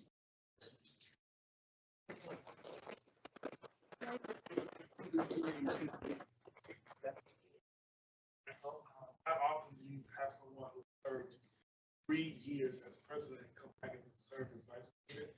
Also speaks to the type of person that Debbie is. And it really at times was a task of herding cats. She loves cats, and I don't think she likes to herd though, but she did it well. And just thank you for your service. Yes. Sit on the Zoom platform. They're very The active. cat was also an honorary member of the bylaw. Thank you. Any other questions for the governance committee? All right, I'm going to ask that we move to the quality of life committee and very quickly, so this is the policy and updates and announcements. All right, so just went over the updates first. So MARTA Bus Network, that's all underway. They're having a ton of new committee, public committee meetings about the draft network. Draft network's on their site. I think the full resolution of it is that now. For a while, it was just a tiny little image you had to zoom in on, pull up and see what it was. But the draft is up. There's going to be, that's 9 more public meetings about the draft network, which they're attempting to get in place. I'll call it by the end of the year. I think they're going for all of them this year. And again, this was the revision of the bus network that was planned to be implemented in 2022, 2023, that spiraled into a complete reworking of the entire network of the routing. Rather interesting. Yeah, so a ton of meetings in each section of the city and a bunch of places in DeKalb and North Fulton and College Park or South Fulton from like January 25th to February 8th. So in between that, there will be 9 meetings about it, which is very nice. And what they refer to as satellite meetings. But yeah, so their site is martanextgenbusnetwork.com. I think there's a link to it on the actual Marta site. But yeah, so all those meetings can be on there. And I think when they say satellite, I'm not entirely sure, but they also have a couple of virtual only meetings as well as in person. So that is nice. Nice to see an update. And of course, they have a survey that they want everyone to take as well. Site 2.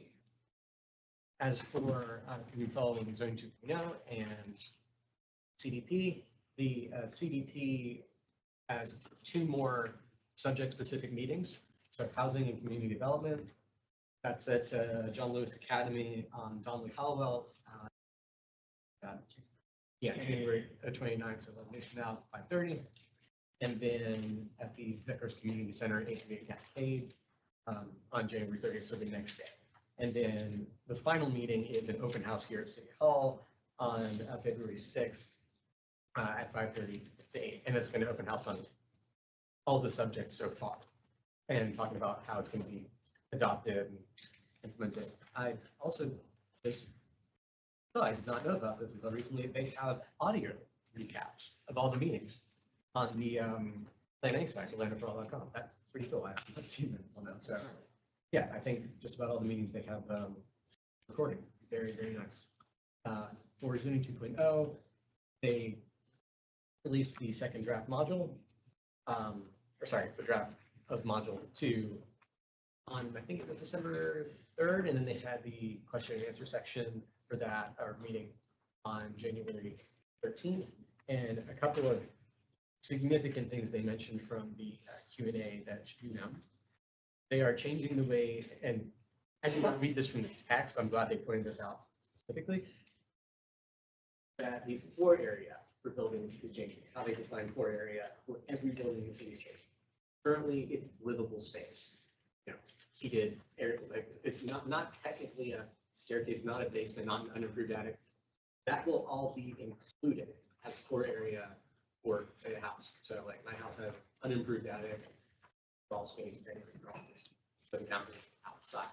But if you have a basement, it counts. So that adds potentially thousands of square feet to your residence that isn't technically usable in a living sense, but they're changing how floor area ratio works in zoning to compensate for that. So, you know, one of the examples they used is if you have a 6,400 square foot building, it would now technically be 9,600 because it's including the interesting change. I did not know about this from when I was reading the original module 1 document. This pertains to that.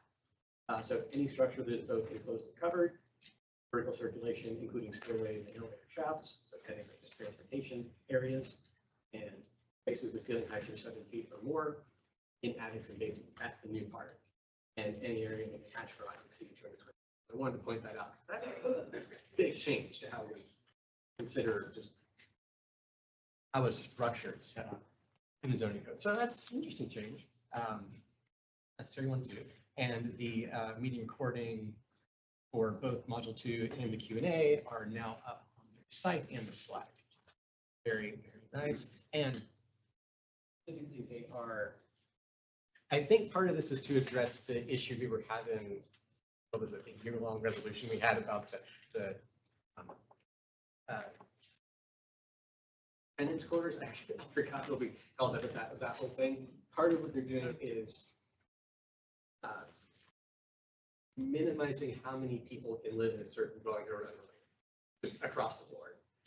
Currently, in Atlanta's jurisdiction, 600 persons plus unlimited domestic servants plus 4 rooms. And they are proposing to make it 3 unrelated persons in the city of Atlanta, which goes along with like Cab, Alberta, Fairburn, High People, and Russell have a standards. Granted, those are suburban standards in Illinois, so we'll see. Again, just a draft, not a final, but it's good that they are seemingly addressing that point they had. Again, I don't think they're addressing it in the exact way we were talking about it, but nice to see some movement.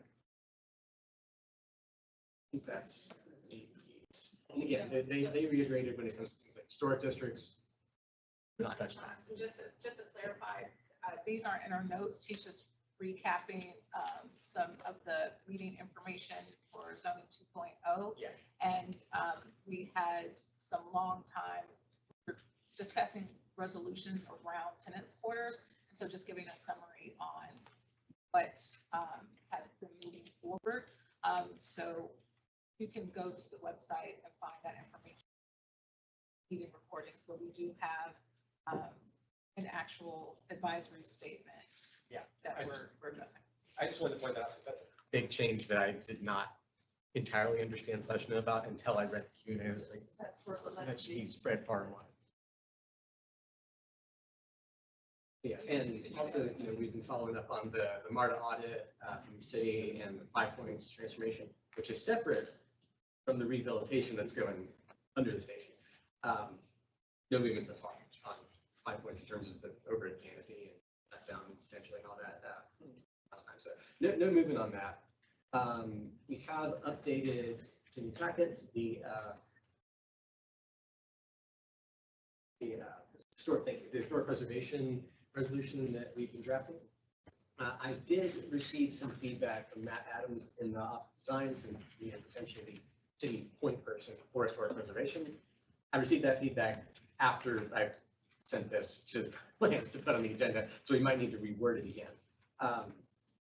It does take some issue with the automatic terminology that we use in this resolution, but essentially what we were asking, or as part of recommendations, is anything that's on the National Register of Historic Places, anything that's listed, or any structure that is listed in the city of Atlanta, be assigned a landmark district, theoretically, where possible. And we were talking about it being automatic, because a lot of these buildings are facing demolition by neglect, or just ambivalences. We've seen in a million cases, especially in sometimes it's city-owned property. The feedback I got from Matt Adams was that kind of automatic thing can't really happen. So a change I might suggest is creating a sort of priority list and putting these kind of structures, especially the older they are, the more at risk they are if they're not protected, on a sort of priority list to then proactively go after. And I've learned from the Historic Preservation CDP meeting in November that the city is doing a much better job now at actively going to properties and property owners of at-risk structures and saying, hey, we want to help you with this. We want to help you get a designation. We want to help you be protected. So that's good, because there had been, I think, 2 or 3 since 2020 that had been protected because the city wasn't proactively going after a lot. And the property owners have to start that process themselves, and it's a confusing thing. Who do you call? Who do you text? Who do you email? Where do you start this process? Still not entirely sure myself. So it sounds like, are you taking Mr. Adams' recommendation into consideration? I am considering that this would be going to his office for part. Okay, so does that mean that we need to table this and have you come back next month with a updated version of this document? Again, I was waiting on feedback, and I received the feedback after we submitted this, so. So we'll do that. Because as we'll say, this resolution is based off, one, the info I got from the CDP meeting and from the feedback from the committee and from the board, and then I got Matt Adams's info, or so yeah, we might need to push that back. Yeah, I apologize. Mandatory designations do. So if you have, so her question was, what was Matt's recommendation? And essentially you said that the automatic designation for landmarks. So you're thinking about rewording this to take that into consideration. I'll ask if there are any questions or comments from the body about that, whether or not they're beholden to an automatic designation as the current position is written. And if not, then I'll ask you to take it back and then bring version next time. Mr. Hunter and Mr. Barnett and Mr. Martin. Just gonna say, I'm not an expert in this, but I get that we don't want to maybe do automatic, but I think there should be an automatic consideration.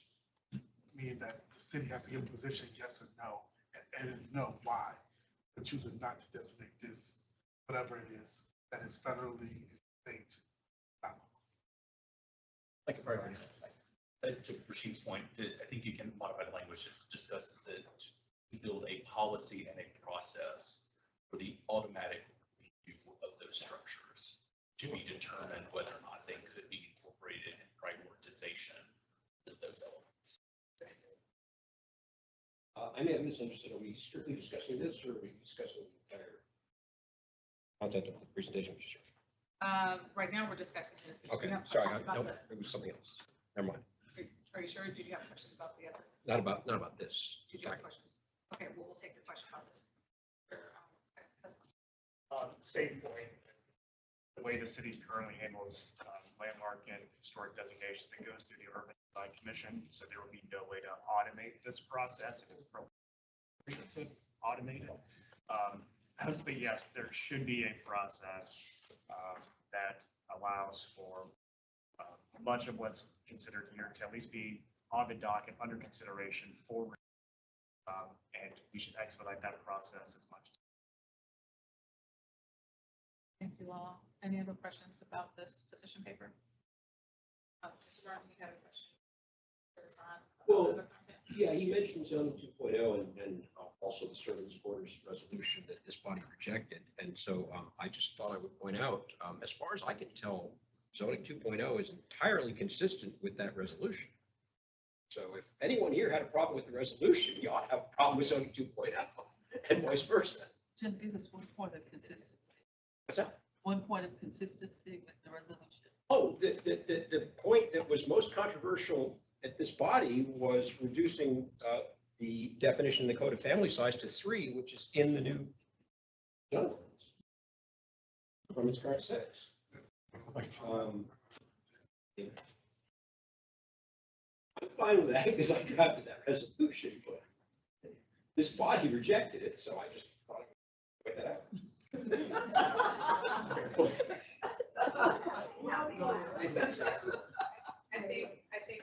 I think the concern, there were other concerns as well, and so we had it on our plate for so long. It was like, let's start over, and also let's see what comes out of the Department of City Planning and zoning 2.0 process. The sentiment, I believe, was that we were being preemptive, which we want to be proactive, but also since there was feedback that there was an active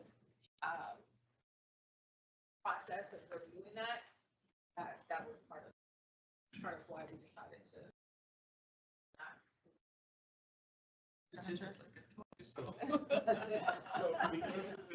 Exactly those. We'll take it. Because this is a public meeting, as one of the ones who was against the resolution that was not passed by this body, I want to say that it is my understanding the service quarters language that's currently in the code will be eliminated, which I am a fan of. And the issue that I've always taken is that service quarters are supposed to be linked to someone who is an employee of that property. And that has nothing to do with family, because a person who is employed by you can be family or cannot be family.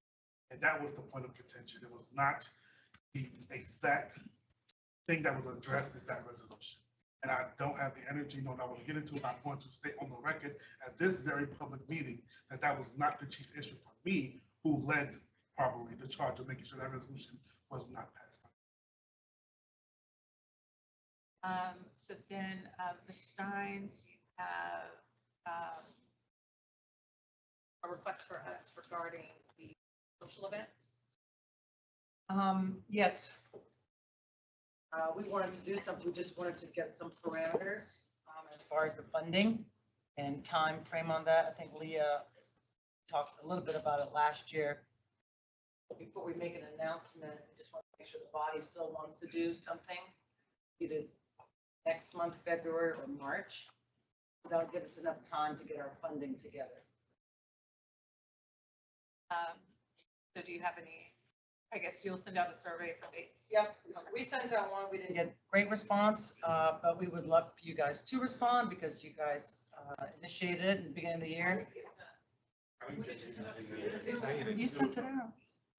Yeah, Sky sent it out. We're gonna send out another one anyways. No, we sent it out to everybody. I think it was October, yeah.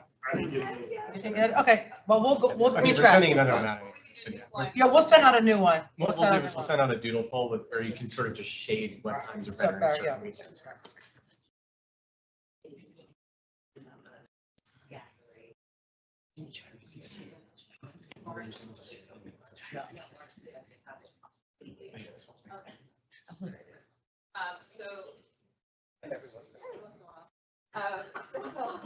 Our secretary made a recommendation that since we're not doing any strategic planning meeting this year, that we host a social event during that time, because the last couple of years, we've had meetings in lieu of, we've had strategic planning meetings in lieu of our body meetings. So use that same time frame for social event. How does that?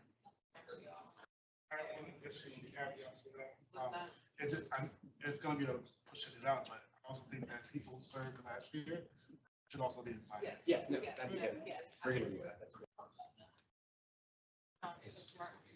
Related to something you just said, not really on exactly that topic, are you our secretary? I am.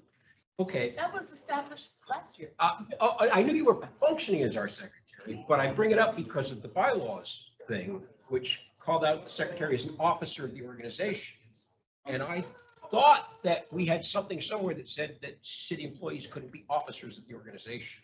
I believe all of that was addressed in bylaws. Okay, It just, was. And so basically, if I'm not mistaken, she's not our secretary. DCP is the secretary. oh, Correct. okay, just, So that was just checking on all that. Yeah.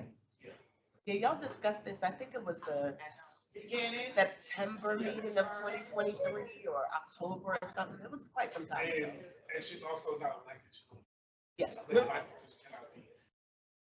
Okay, correct. Just want to make sure we were cognizant of all that. All right, so we'll get a new survey for the date and time. Once you have your budget together, you'll send it to me with any requests. Our funding is still sitting with Georgia Stand Up. I've been in contact with the CFO. They are going through some auditing processes. They want to give us our money, but what we'll have to do is submit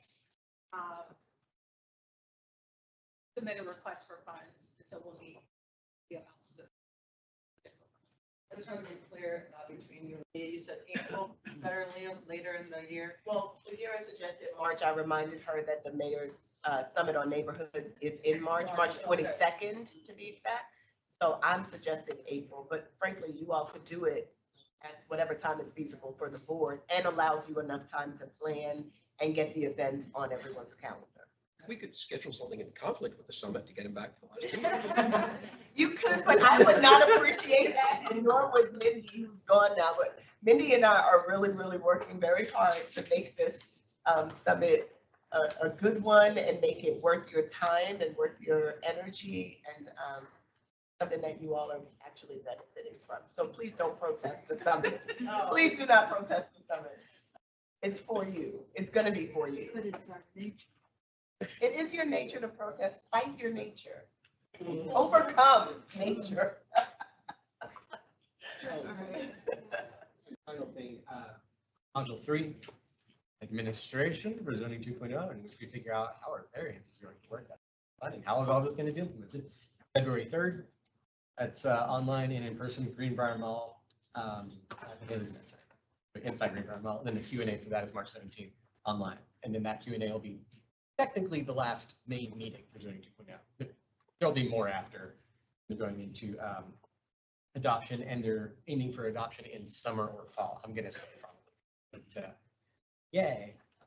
Looking forward. Thank you. And regarding the bus network redesign, we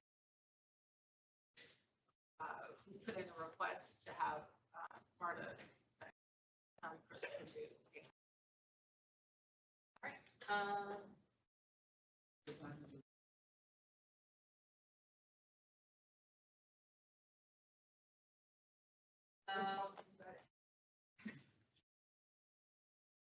Policy committee. Good afternoon, everyone. Today, I'm going to make a motion for a process we have not had to use, but because of the urgency in which what could happen surrounding the position that we've already taken, supporting the Office of Inspector General, and that it could potentially be passed before we meet again, I'm going to make a motion that we go into committee of the whole so that we can discuss and some pertinent items and maybe even take some possible action. All right, so there's been a motion by Mr. Hunter for APAB to go into committee on the whole for policy committee, properly seconded by Mr. Hassan. Are there any questions?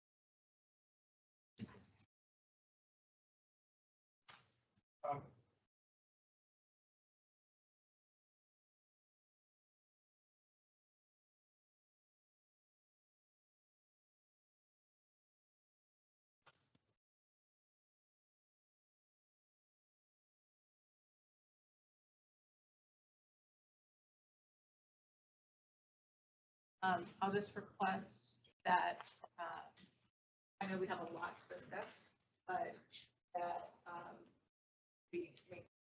when we do the presentation in less than 10 minutes? Yes. Okay.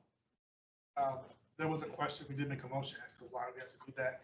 Amy yelled it at me, I don't know if y'all heard it. And the reason why we have to do it that way is that because this information has not been come before a committee as following our SOP and our processes, this is the way to do it to make sure that it's still with our best practices as well as it's public and for everyone to be able to get the info. But if we choose to do anything, this is the only way we can do that in terms of having action on the record before the possible meeting where this can be passed.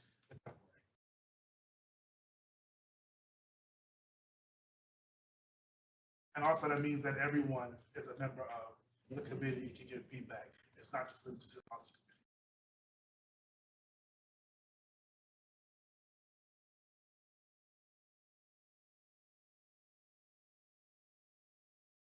All right.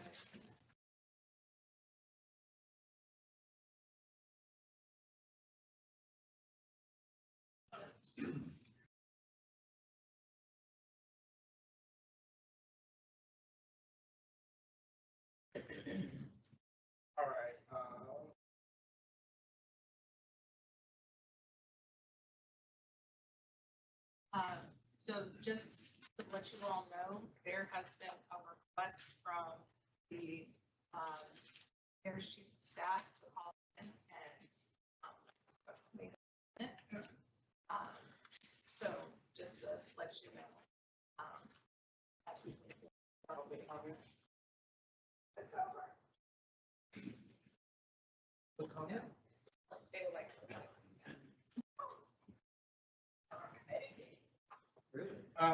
Okay, can we vote on going to committee of the whole, Madam Chair? Yep, make sure. So there's been a motion and a second to go into committee on the whole, for the policy committee. Is there any other questions about that motion? I have a question. I apologize. I was not keeping notes at the time. Who She made made and the motion. seconded? She made the motion and Mr. Hassan Thank you. made the second. Are there any objections? All right, we'll go into committee on the whole, policy committee. Thank you, Madam Chair. So what I would do is I would go through the agenda just real quickly. There are drafts. I want to repeat these are drafts of documents following this agenda. Any details or further clarification, the person that has been leading this effort on the policy committee is Mr. Kyle Kessler, and he will address any questions. So the first things first, what you have before you and are categorized, these have been categorized by our committee in 3 different sections. Communications, there is a draft communication that can be used at any city council committee or open meeting in terms of what has been addressed. This is before you all. that will be public comment that can be read from APAB. But also, the ask is that the neighbors, you encourage your neighbors to attend as well, and to also add to that by giving their own public comments. In addition to that, the policy committee has proposed a letter campaign that our immediate past president, Ms. Phillips, talked about as well, so that lets you know the market step in terms of where we should be heading with this in terms of including our 25 MPUs. So we're providing a draft form letter that if you all approve can be sent to the MPUs, and as well as including the 245 neighborhoods of the city. So you have that as well. In addition to that letter, you will give them detailed instructions of where to send them and also how to share it.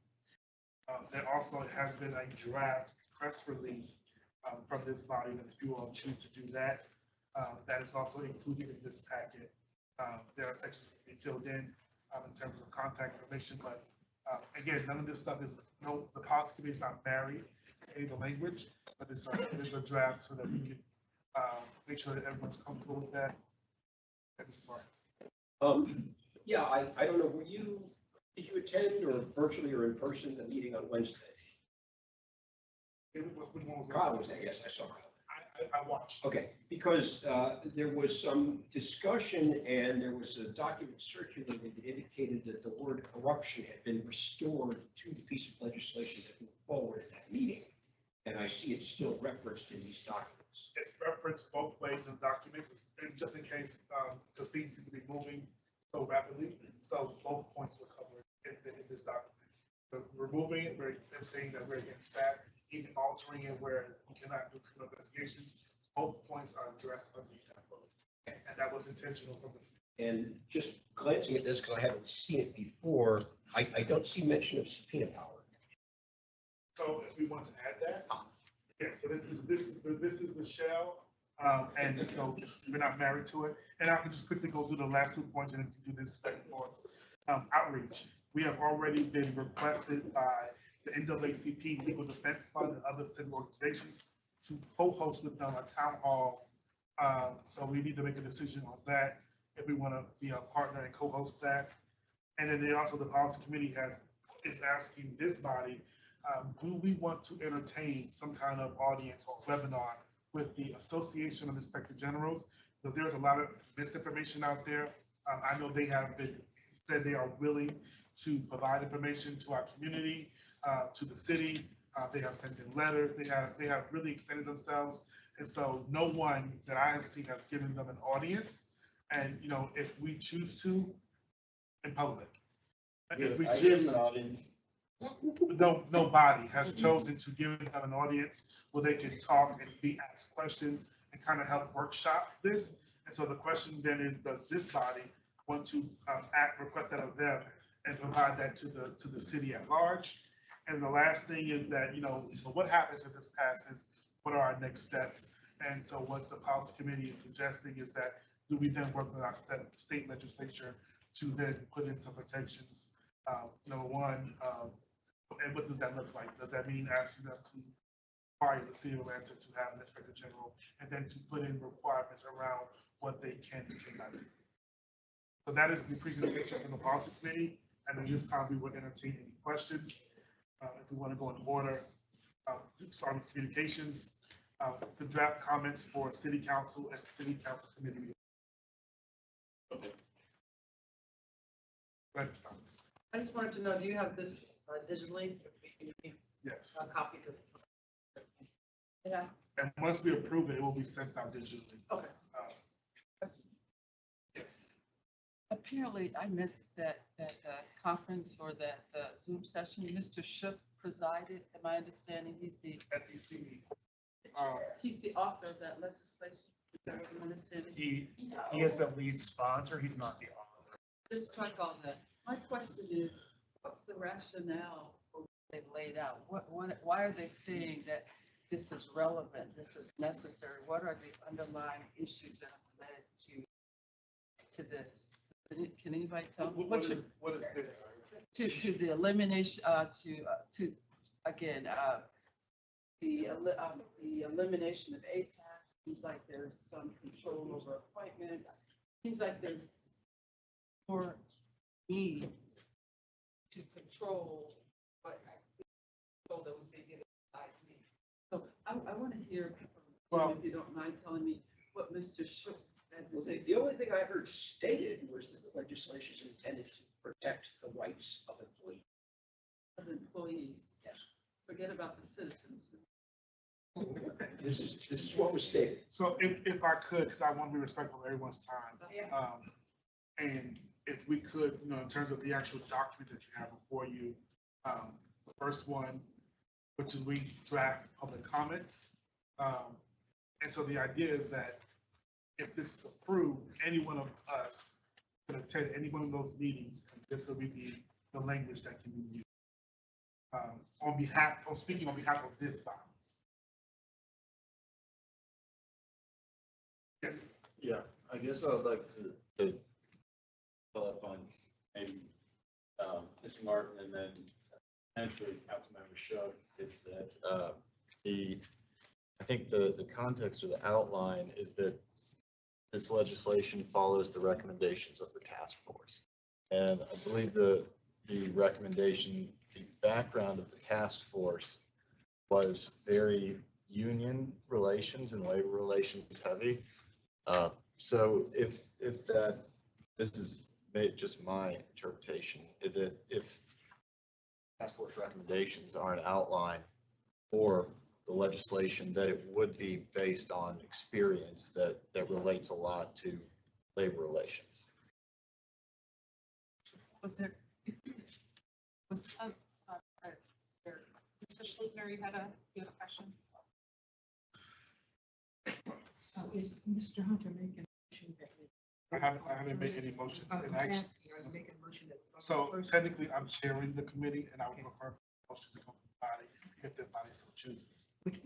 And actually, in committee of whole, Mr. Barbatarian, we don't make any decisions. We're about to come out of the committee, and as a body, we can then make decisions. We're doing the letters individually. So that's what I'm asking. Just to make sure everyone's comfortable with it, so we can.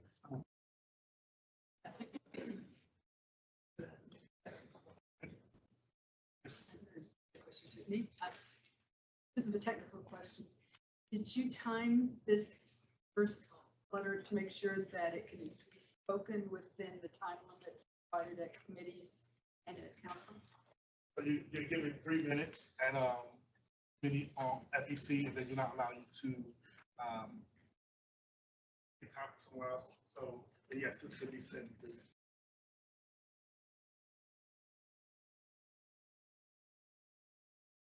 Madam Chair. Well, actually, yeah. Madam President, I'm sorry.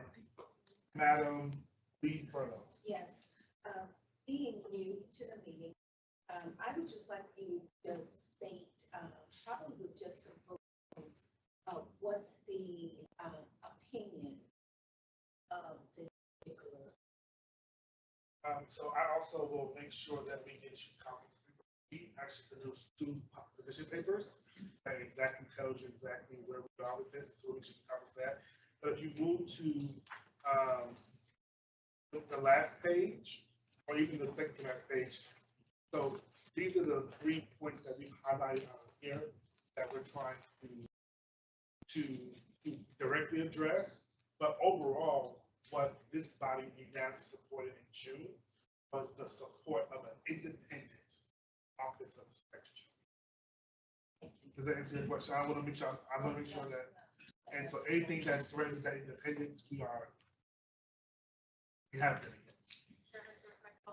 Yes, ma'am. So this has been happening as is. So our first set of position papers were about accessibility to task force meetings, the task force composition, and some things that we wanted the task force to consider.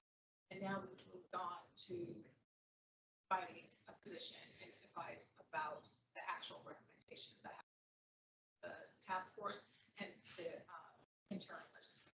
So it's been an iterative.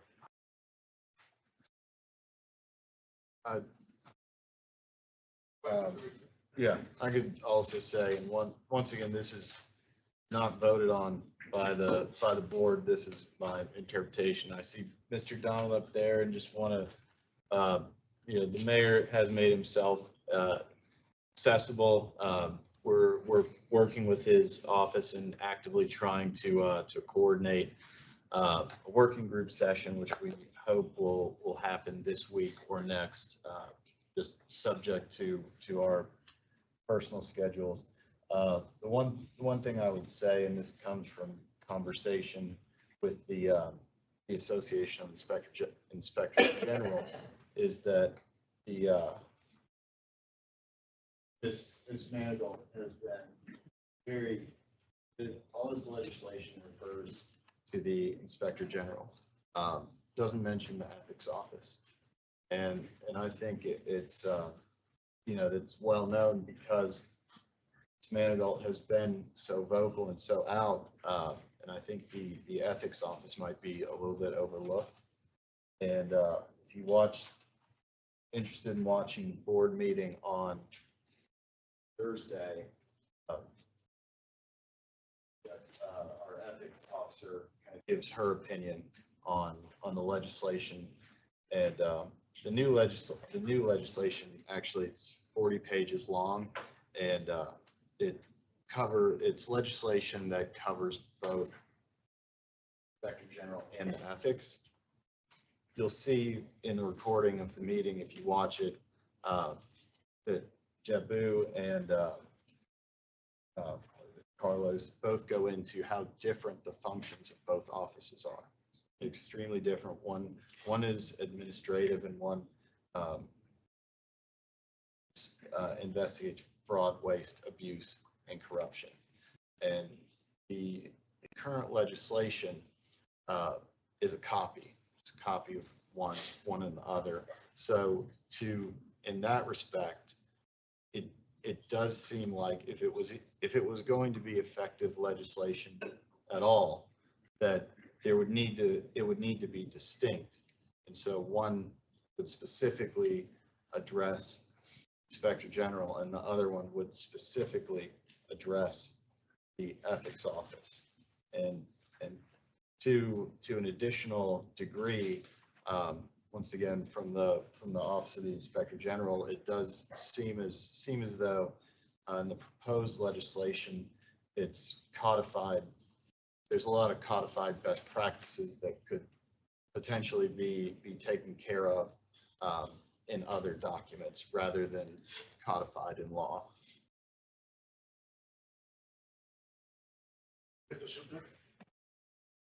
So I guess I have an overall thematic question regarding these changes, just so I can inform my MPU. Is this a case of the pendulum swinging too far to one side? And maybe there is some rebalancing that's needed, but this particular piece of legislation is just the extreme measure. I'm trying to figure that out. How do you want to respond to that? So when the Inspector General came to this body back in the summer, spring of last year, whatever it was, laid out a series of challenges that the office had been facing. She shared those concerns with the council as well. This body chose to act related to wanting to ensure the independence of the office. Then when this task force was created, we came up with recommendations on that as well. Throughout all the legislation and the substitute that was presented last Wednesday, I do not believe our concerns or those that have been raised by the Inspector General have been addressed. So while there is legislation before the council right now that purports to solve problems, at least perceived problems, even the council members themselves, committee members, including the city council president, not including, and the city council president on Wednesday asked, what's the problem this legislation is trying to solve? There was stated that there's a sense of urgency with this and wanting to maintain the schedule to get this adopted by February the 3rd. But I believe, as Ms. Hawkins-Wynn stated, as the Inspector General stated, it's not clear what problem this existing legislation is trying to solve. So therefore, it's challenging for us to say that, yes, it's addressing or the pendulum swinging versus it's just a proposal out there to move it in a certain direction, whatever motives or intentions that are there, whether it's about employee rights. But as Mr. Martin stated as well, many of the concerns that have been raised, including as raised by the Inspector General today, there's been allegations of violations of employee rights without necessarily evidence of any violation of it. Hopefully that answers the question. Yeah. Miss, I heard you, Miss Hawkins, then we're going to Miss Jones and come back to you. I just wanted to clarify, I know we have 2 new members on the board, and so did that summary that Kyle gave, did that help give you some more context? Just that statement alone regarding what problem is this legislation trying to solve, along with the points that were given. It helps me. But I'm going to actually say, I would like to hear, since the chief is here, he has a statement. Is that why he was here? I'm sorry, ma'am. Is that why he was here? Or I kind of feel the energy that would not be, I feel the energy that he may not be necessarily welcome here, but he's here. Is there something that we need to entertain? I'm just not sure. So it's not about being welcome, it's about process, and so we're actually in the middle of a meeting at public comment, and so a consideration is to take a vote as to whether or not we'll allow public comment for this committee meeting, and then we can provide comment. But at this moment, we need to have our committee meeting. That's all. So I will have. Do you want me to take it now or? No, Ms. Hopkins wouldn't have a question. I just wanted to make sure that Furlow, I'm sorry, I'll get it, and Ms. Harmon were, felt like they understood the context of what we've been discussing. I would like more, but it did help, because I actually sat here, read some of this prior to the meeting, and also read over went online just to see what they're supposed to do in terms of this is right. So it did help. Thanks. Ms. Hawkins Smith? Thanks, Chair. What I would add to this template is going back to Ms. Henderson. I found her very enlightening. She sent several emails, but what she incorporated in the body of that was best practices.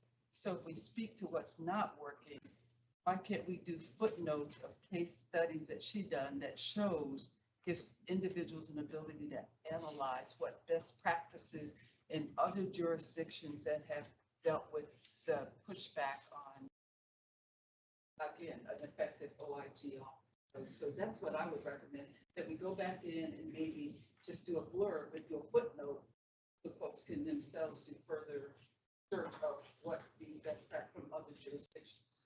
So, I want to make sure we're referencing which document you're talking about. All of them or just a particular one? Well, I'm getting the impression this is a template. Which one? They're all This templates. is one that says your name, your title, subject. Okay, so that's the one that's the letter campaign. So so I would remind you and others, we did 2 position papers that spoke exactly to what you're saying as well. We can attach that. And they cite other jurisdictions and. Yes, ma'am. their They issues. actually, Oh, okay.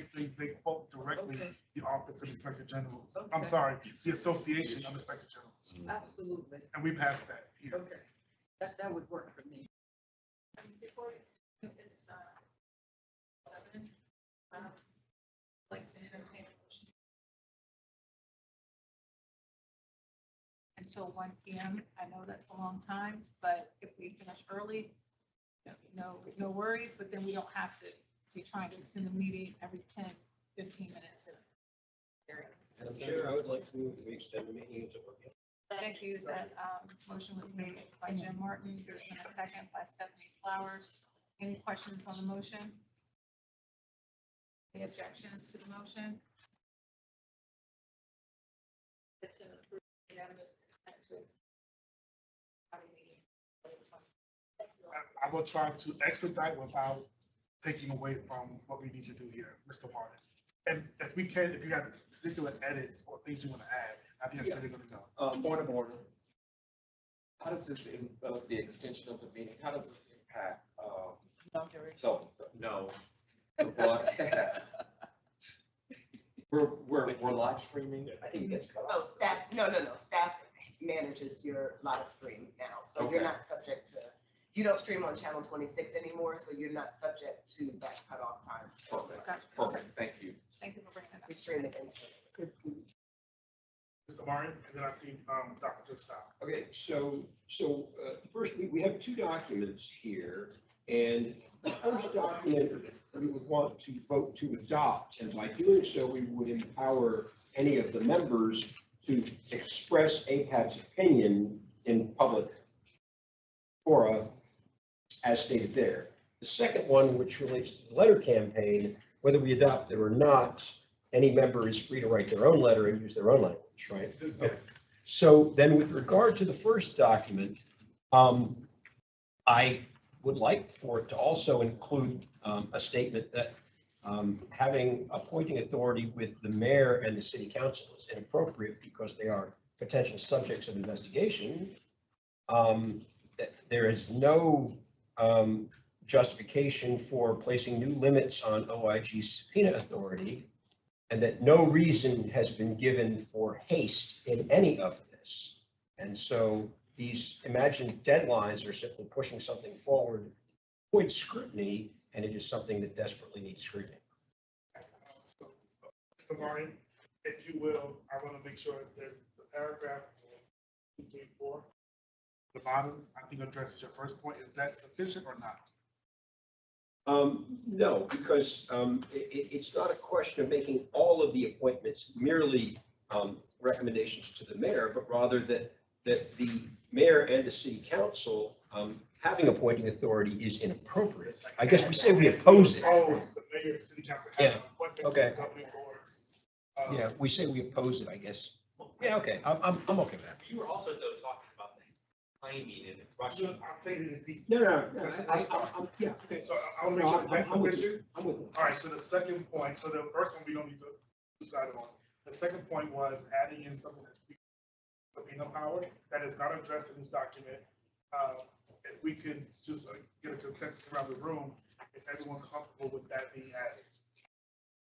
Yeah. Yes. I have a question about the first point. Yes. So, Mr. Martin very explicitly said that part of the issue was because the mayor and the city council could be under investigation. And so, yeah, so are subject to investigation. So I'm wondering if, is that your point, that you wanted that included in here? Well, I mean, I don't think I read it very carefully the first time because I've seen it the first time today. So, I mean, the fact that we oppose it is certainly sufficient. We might want to add why we oppose it, but I mean, because it might sound to, someone who's not seen this before that we oppose it because it's being done in order to take away our appointing authority, as opposed to in order to grant appointing authority to someone who shouldn't. So, But again, I don't know that it matters. so this it does, right? So this is a committee meeting, so do we want to add in the why for that? In terms of we feel that it is inappropriate. Well, because it would be inappropriate for potential subjects of investigation. Staff appointing authority. Improper support. Okay, improper. Anyone who's opposed to that? That's why. Well, since we're in committee of the whole, maybe I get a nod from the Inspector General, she's still here, but I believe APAB would also be subject to investigation by this body, so therefore calling the mayor and council out for that reason would be, pot calling kettle black, because we also would be subject to investigation. I wholeheartedly agree with that. We should not be naming people. Target people. We're not targeting people, we're targeting the roles, the positions. I think we can have a stance on why it's inappropriate for the mayor and council to have direct appointees, but the justification should not be because they could be subject to investigation, because APAB is in the same position. Unless we don't want to support the fact that we want to maintain our spot on the Inspector General's office. Or we could go in and do what we're asking, that language as employees or contractors of the city.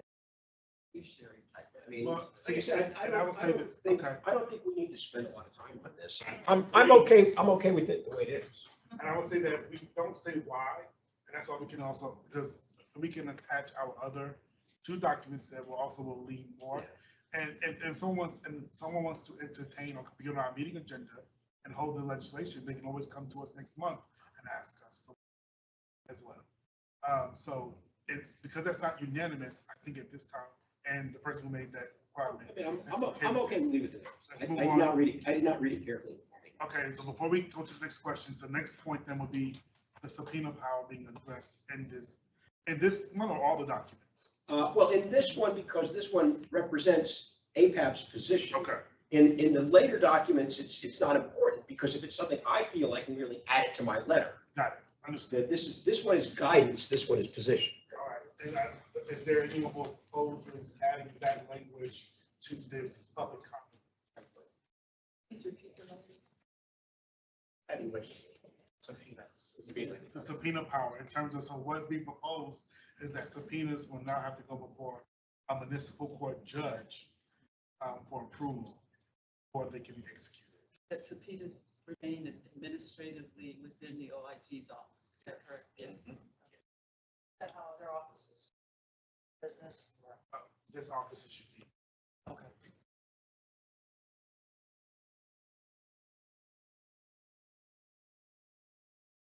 It's Dr. Stout.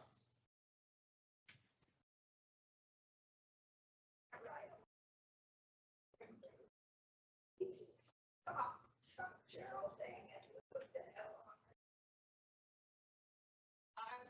If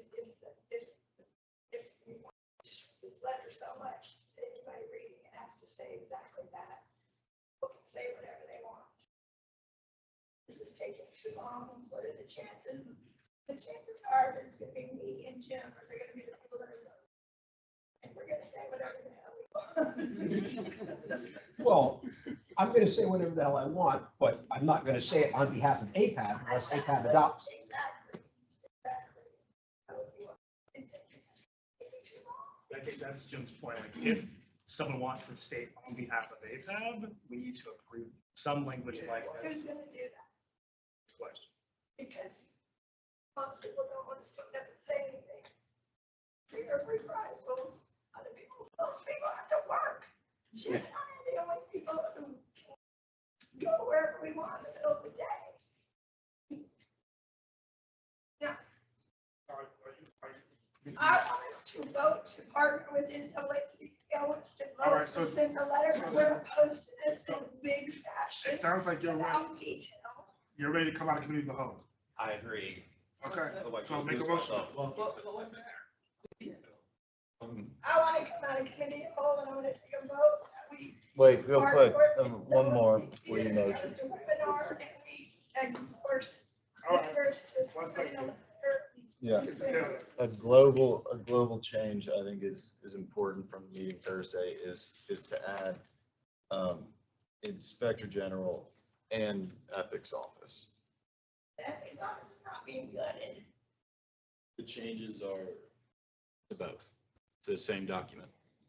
It's actually separating the two. It's separating the two, but the language is copied and pasted. They're not being gutted. Currently ethics law. They're two separate offices, but they're under the same board. The same board. And technically, they're under the same charter right now.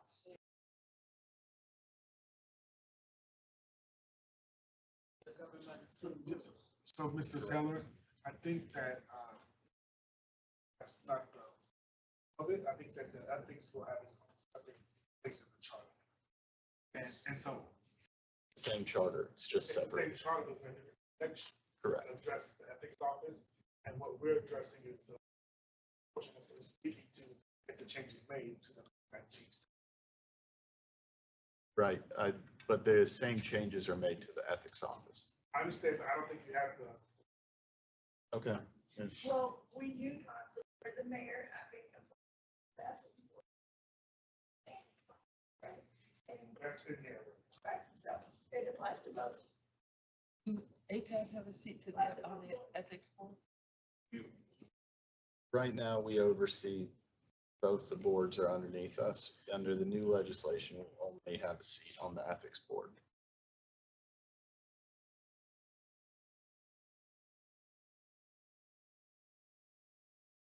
Exit out of the end of And create I a just new wanted board, to remind two separate and boards.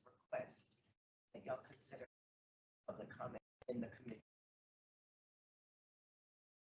Do you have another hand up? Because I. The Kessler? It's just another thing I want to make sure in the expedience of time, since there is a, council meeting on Monday or Tuesday, sorry. And because there has not yet been notice, although it has been requested and stated during the FEC meeting for a session on this, if we want to add into this letter or document or pass something separately, likely calling for a work session, just like when the task force was called, we wanted to make sure that we're taking, at least a meeting was taking place in the evening, that at least public notice was provided, and that there would be consultation with the Association of Inspectors General. So I'm curious if we want to add that into this mix or something else.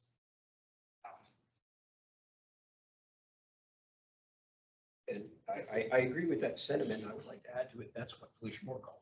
She spoke Wednesday.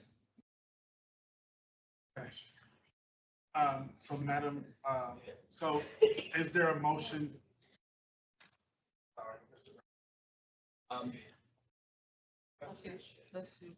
The PUE is a little concerned with the rather strong language here about and about what, I'm sorry?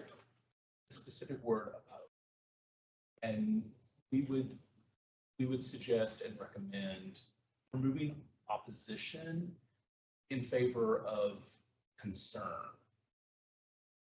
And ultimately, instead of expressing an opposition to these elements, ultimately requesting a delay in the processing of the legislation to allow more time for discovery, more time for listening, and more time for public consideration of the elements.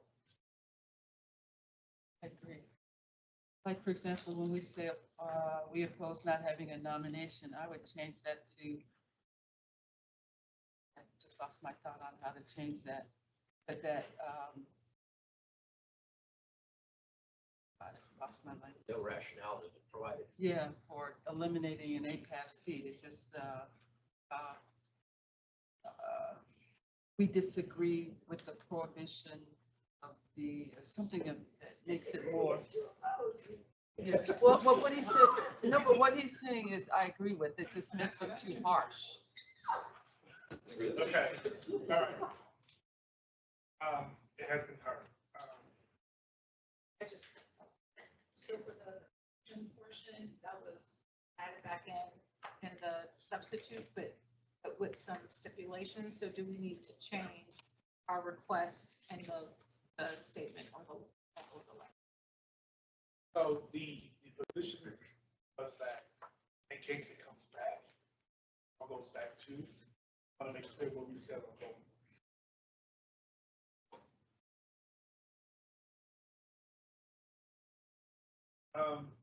So is there a motion at this time to open comment members that are not members of this, people who are not members of this body to give some comment to us? No. Mark? I would like to make a motion that we do that and limit public comments to 2 minutes. So there has been a motion to allow public comment and limit it to 2 minutes. Is there a second on that motion? Mr. Chair, I'll second that. It has been properly moved and seconded by Mr. Barnett that we open this committee of the whole to public comment and limit that to 2 minutes. All those in favor? Oh, can we have a discussion on the motion? Yes, have a discussion on the motion. Hold on. Mr. Kessler. To be clear, that is for anyone present in the room or virtually as well. Yes. Because the challenge I have with virtual participation, I do not believe the Teams access or whatever has been granted to anyone. There are folks watching on YouTube who have not been able to engage in that way. So whether or not you want to take into consideration regarding virtual participation, or if we notify folks on YouTube if you're listening to provide public comment or whatever else in the chat, but I'm not sure how we engage virtually with folks in an equitable manner. And that will potentially open us up to violations of letting everyone have access. Running open meetings and such, and it's only our. I think because there's one virtual person. Okay, Dr. Stop. Please don't cut us. Not just let anyone talk. If you're at home watching city council, you can't make public comment. You have to go downtown. If you want, you can't just open public comment anytime. I mean, if this is Steve Carr. Stop the meeting and see what Steve Carr is saying. This is ridiculous. That any one person comments at our APAB meeting and I want to start talking. May I respond to that, if I may? And I'm not speaking on behalf of the mayor's office or anyone else. Y'all know me. I would like to think there's some degree of trust in my positions in general, on supporting all of you and supporting the work that you do. I'll put it that way. I would personally ask for y'all to open public comment specifically for Mr. Donald and anyone else who wants to speak publicly for this reason. And I understand your point, Dr. Stout. I think it's a valid point, and your point, Kyle, I think it's valid. But particularly for this reason, and incidentally, I had a similar conversation 2 times this week with people who added themselves to NPU agendas that were already published. On 2 occasions, I had presenters presenting at NPU, and they were not on the agenda. When you have discussion, especially something that is as serious as this, that's not on the agenda, there's no way for the mayor's office or anyone else to even know that the item is being discussed. Clearly, somebody notified the mayor's office that this item was being discussed, and they want to either answer your questions or give you a side of the conversation that you may not know about, or just a perspective. I don't know. I have not had conversations with Mr. Donald on this. I don't know anything more than what I'm saying right now, but I do think that it is advisable to give him the 2 minutes, if nothing else, just out of respect. I do understand y'all's point, so I do. So there has been a motion that has been properly moved and seconded. I would like to ask, is it appropriate then maybe to not call it public comment, because that's not what it is? And then if we choose to do that, we will then need to not pass the current motion. Then maybe we then invite or allow the mayor's office to respond, and we can even ask if, since she is in the room for equity reasons, if our inspector general or someone from that office would like to speak as well for the same amount of time. Yeah. And therefore, it's not a public comment, so we're not getting that, creating new precedent and rules. But if we're going to.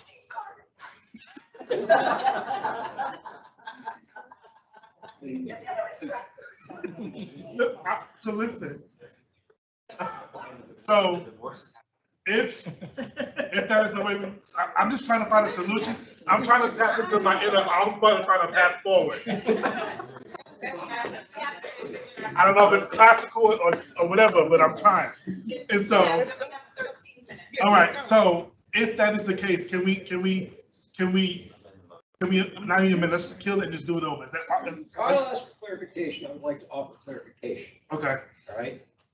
Yes, that would include virtual participants, all virtual participants, even including Steve Carr, but I would like to amend my 2 minutes each to include 10 minutes total. So you want to keep the motion? But otherwise. So are you killing time in this? Yeah. Yes. Yeah. So are you keeping your motion? Yes, to- virtual, open public comment, virtual speakers welcome, no one can speak for more than 2 minutes, total of 10 minutes allowed for public comment. All right, Mr. Barnett, the second still stand as is, I mean, as it's been now being presented? All right, so there's, can we have discussion on the motion? Quickly, please. Just be mindful that if we give 10 minutes total for public comment, that leaves us 3 minutes left for the rest of our agenda. All right, so all those in favor, please signify by saying yay. Yay. Yay. Okay, everybody raise your hands, please. So, I'm sorry, the motion, let me restate the motion. The motion on the floor is to allow public comment on what we have discussed in the committee of the whole, and to cap that total public comment at 10 minutes. Is the 2 minutes per still stipulated, and 2 minutes per person to speak. And it can be virtual and or in the room. All those in favor, please say by raising your hand. All right. Wait.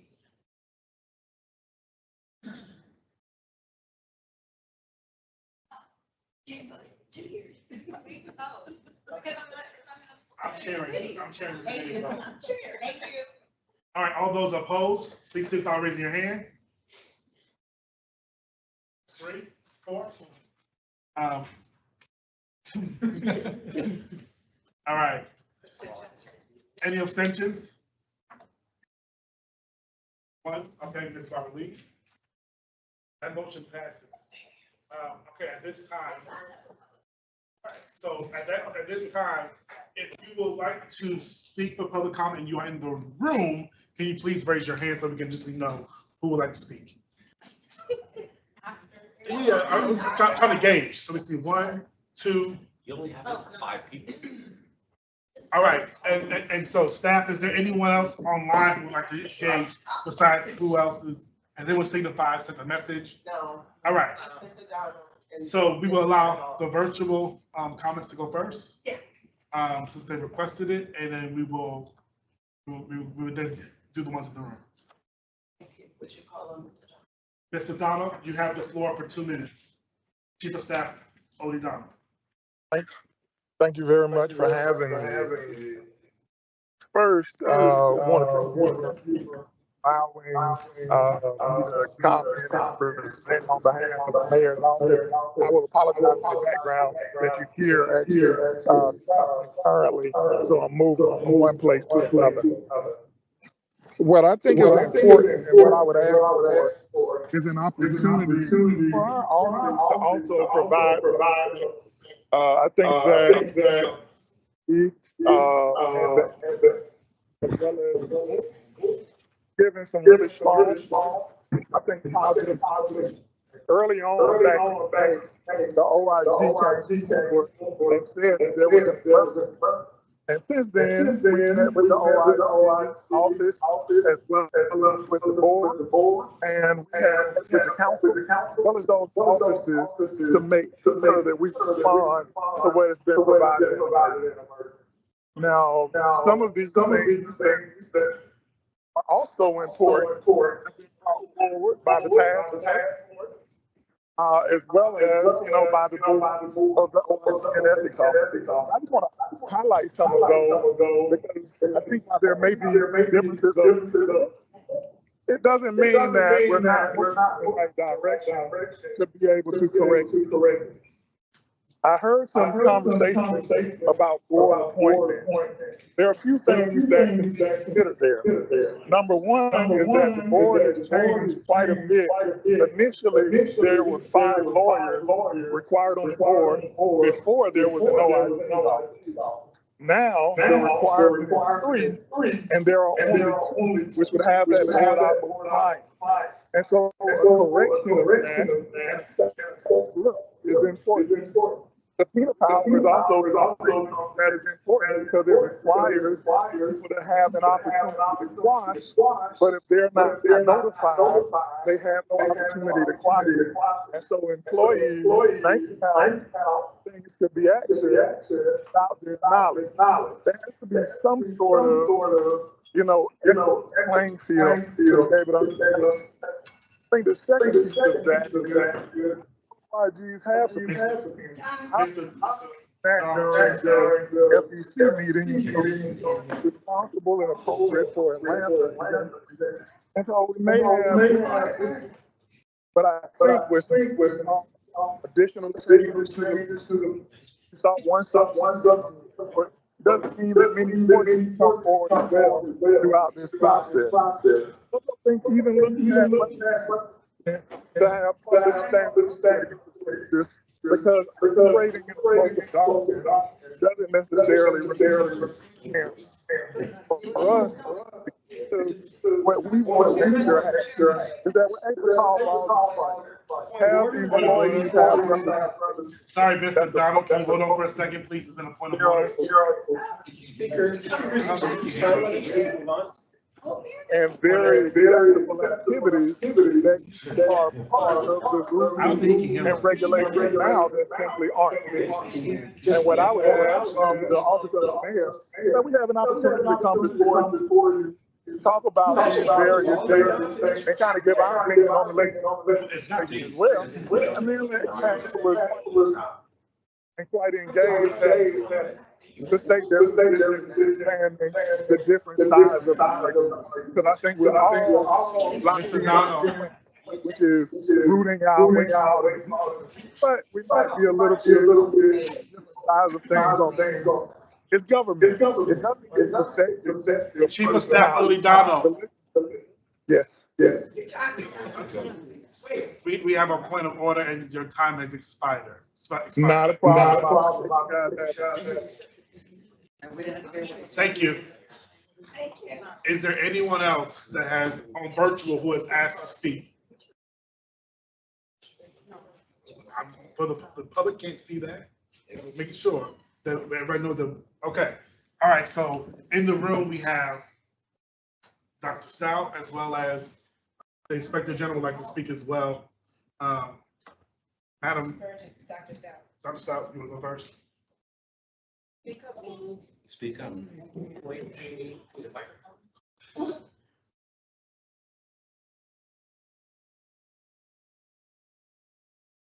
Think about this. I, as the mayor's chief of staff, calling in to an APAB meeting. Why are they rushing this legislation? Why are they hell bent on entirely gutting Office of Inspector General? That nerve has been hit.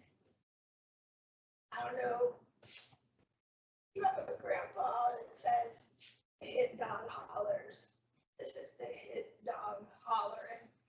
And she has finding stuff that they don't want found. And it's too embarrassing. They would rather not be embarrassed than get rid of bad actors. And there are 99.9% of city staff is doing their job and doing a good job and not being investigated. And they're not worried about being investigated because they're not doing anything. The council members are worried about being investigated and they have the power to stop it with legislation. Look at what's going on in Dubai. They did another one of those blue ribbon hand-appointed expert task force. It's the classic move to get a different take on things. What are the people in this room? We're supposed to be the experts. And most of us don't even know what's going on. Haven't had time to read the legislation, and we don't have time to adjust, to take it in and respond and go to meetings 5 times in 2 weeks. What is the average citizen doing? This is going to be over and done. And we have to try to stand up and speak about this. And I can't believe we're getting up in the weeds, but just stop and look and think, why? Thank you, Dr. Stein. Mr. Hunter, Chief Donald just sent me a message and asked me to announce to all of you that he is requesting to come before the board and speak to you. That's it, that's the message. He just said to no, not right now. He said he was at the airport when he spoke. I mean, on the current timeline, they're planning to pass legislation. I'm before just our next sharing the meeting. message, y'all. That's all. Sharing the message. All right, so the other public comment in the room? So, very quickly, to address yes, please. Yes. Restart, Ms. Manigault, we're at 12:58. We got to extend. We We took off cannot last leave this room until we nominate officers for 2025. And I will lock the door.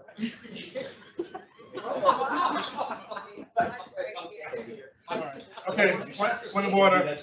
All right, we are at a crunch for time. I know, so, but we can't go with our public comment.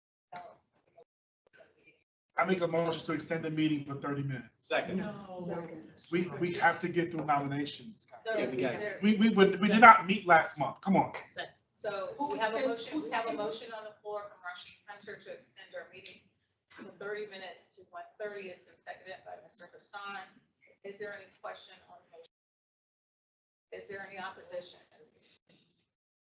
Approved by unanimous consent. Thank you. All I have thank 2 you. minutes. All right. Now, Inspector General, you have 2 minutes. So just quickly to address some of the direct things the Chief of Staff said, I don't want there to be any illusion about what this is responding to. This is not responding to the emergency that I described during May 20th or for this body in June. None of those issues have been responded to by the administration or by the task force that was established.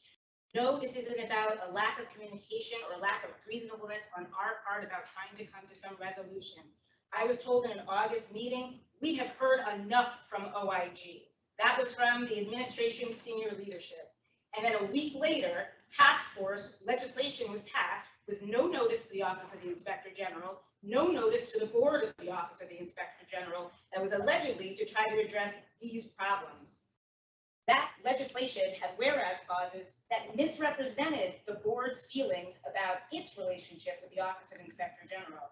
And lies have been propagated about our not reporting appropriately to the office, to the board, and not knowing that it reports to a board, when very clearly we come and report to our board as required every other month, providing detail, setting the standard for the information that is shared.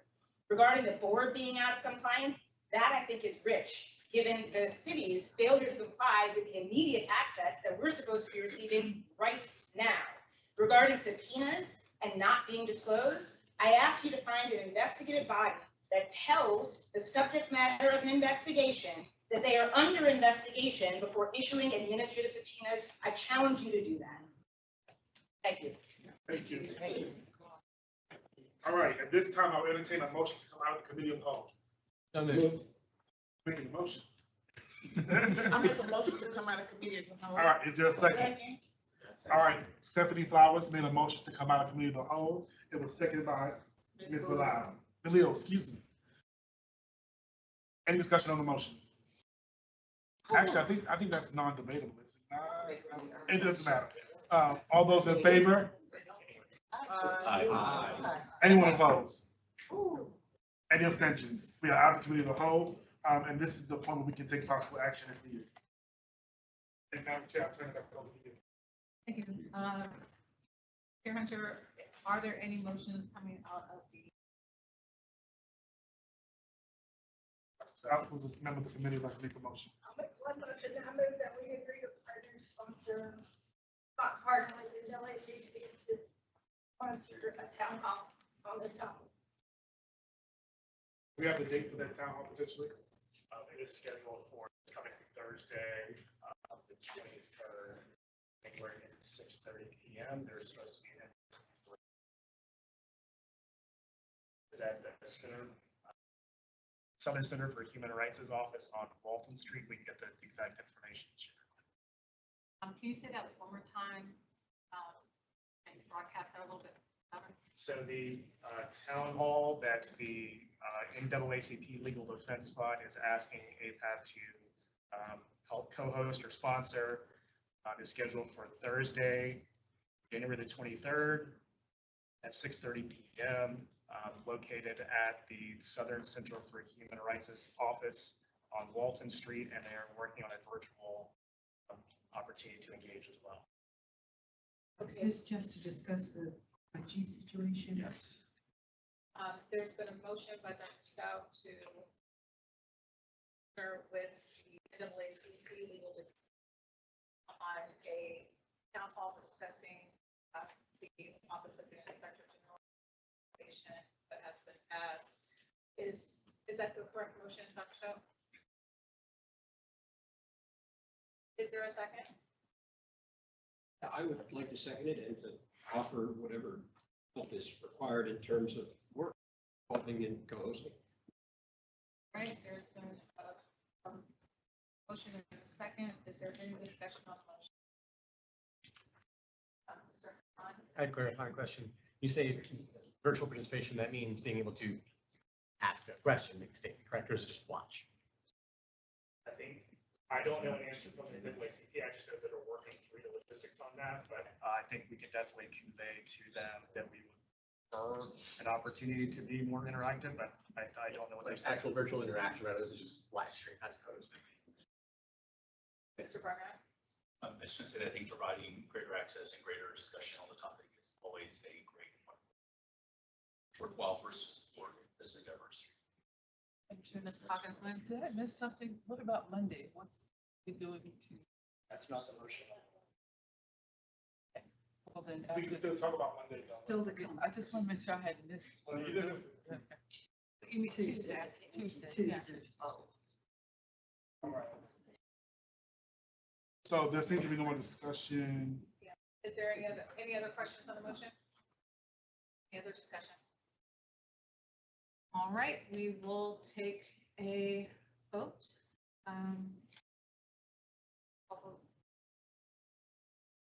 No, okay. Is there any opposition to APAB partnering with the NAACP Legal Defense Fund for this town hall January the 20th?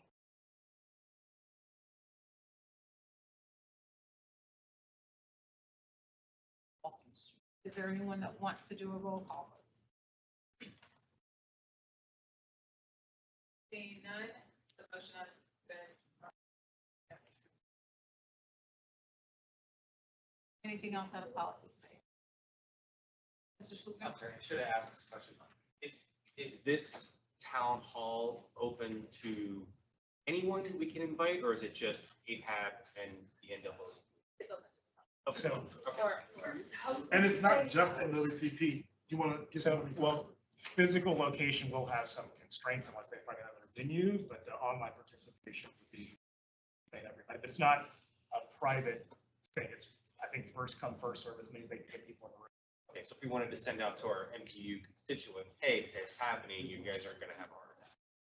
No, and I think, if this body thinks, maybe a larger venue is appropriate or whatever else, then we can, as part of co-hosting, and try to find something quickly because it's coming up, but. Okay. Yeah. And so just for clarification, is the NAACP party, the 7th Center?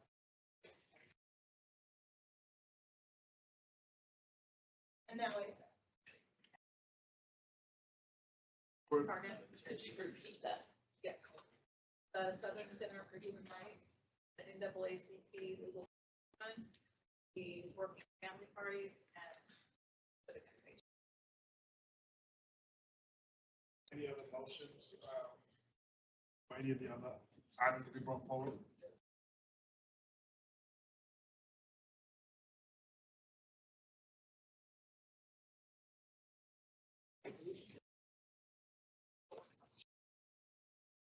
With it, is there anything else from the policy committee?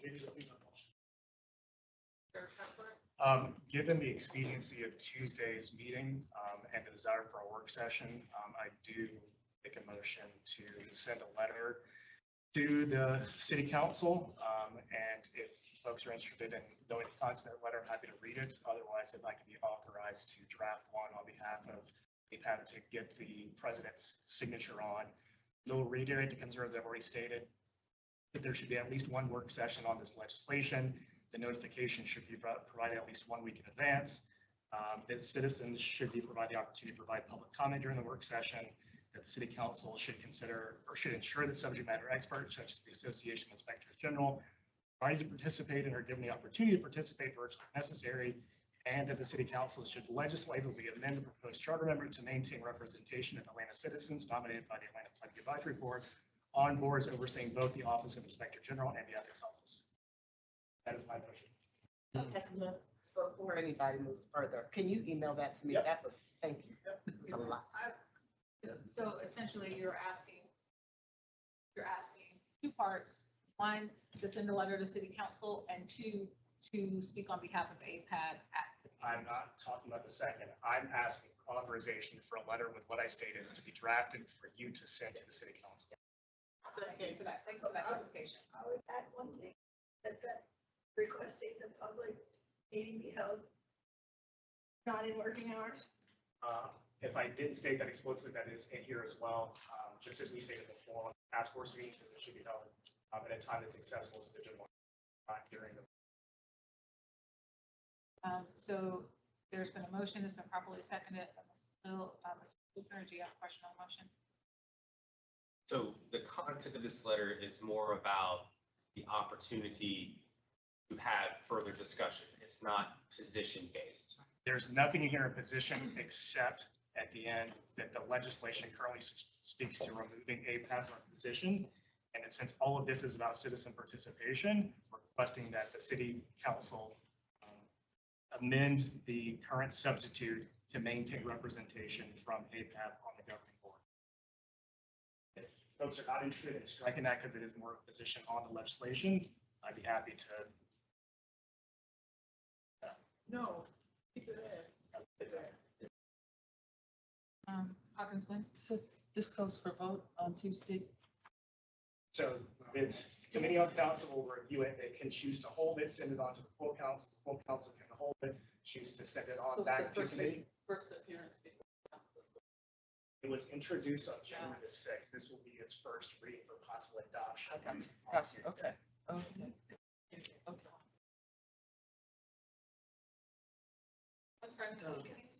I'm sorry. I was wondering if we could put something in there that says we're recommending legislation be held pending further. But I forgot what your first paragraph. Well, so this is calling for a work session.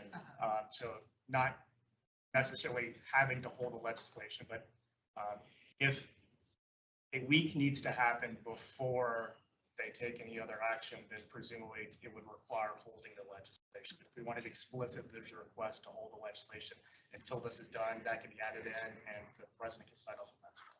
I agree with Ann, plain language of asking it. So that's the purpose of that. I agree with her. Otherwise, it's, oh, these people are interested. Madam President. I just want to reiterate. So this is a position. So I think- mean, I I think- guess you have.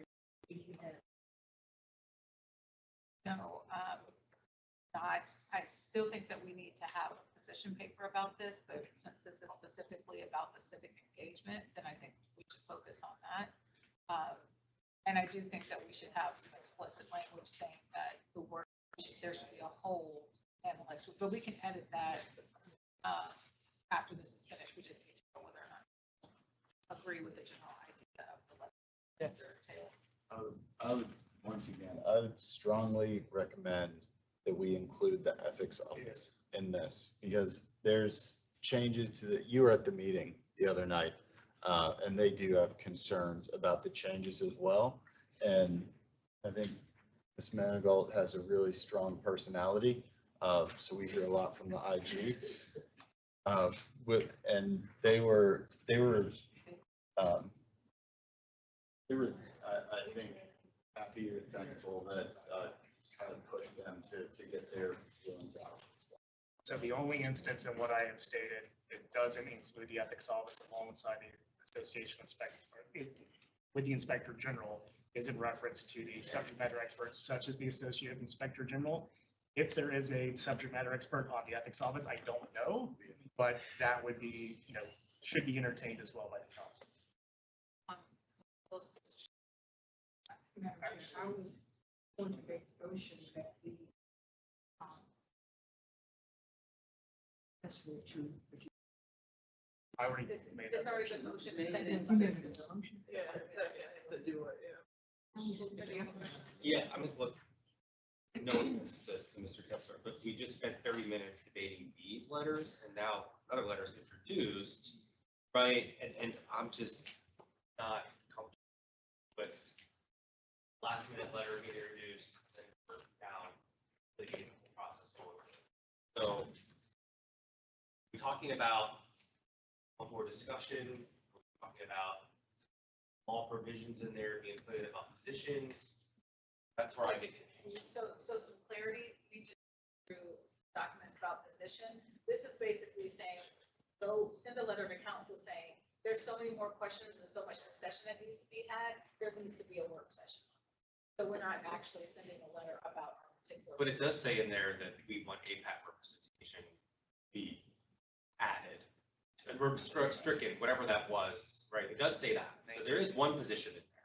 Well, that was his initial question was if you want that stricken and not to, that position and focus on the civic engagement. We have a couple of other questions and then we need to get moving because we are now at 1:14. Mr. Had their hand up over here, Barnett, Martin, and Hunter. Does you have your hand up? Barnett? I think you're right. I think it may be more clear to just send a message to say time to review rather than trying to ask for time and throw in a position at the same time. We can include our position in later in other statements, being very clear about time. I think the key to this. So, and just to add a little more clarity, the letter that the council is talking about is directly to council. The letter that we just covered is to use neighborhoods and the community and send in to council. So they're be different. It's a form letter for Atlanta campaign coordinators, just to add clarity. And then the other public comment, which we have right now, we have not adopted any of those.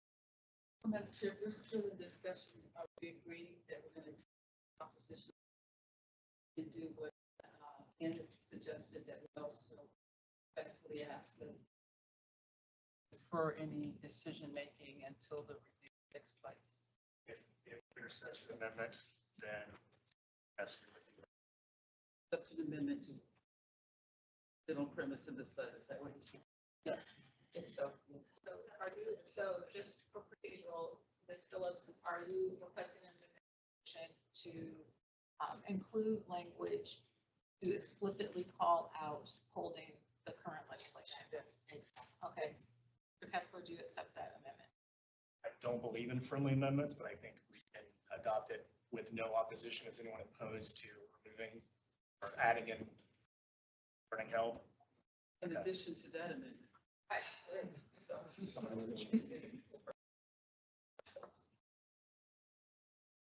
So you're accepting the amendment?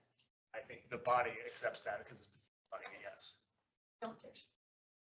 Okay, so then Mr. Barnett, are you requesting, or Mr. Schlittner, are you requesting an amendment to remove the position about opposing APAB's removal as an appointed body to?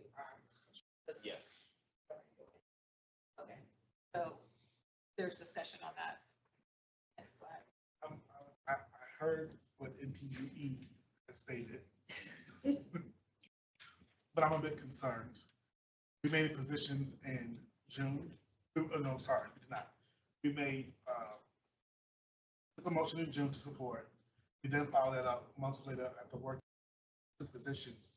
All those things were done in enough time. They were submitted to the task force. They've been submitted to the powers that be, right, where they need to go.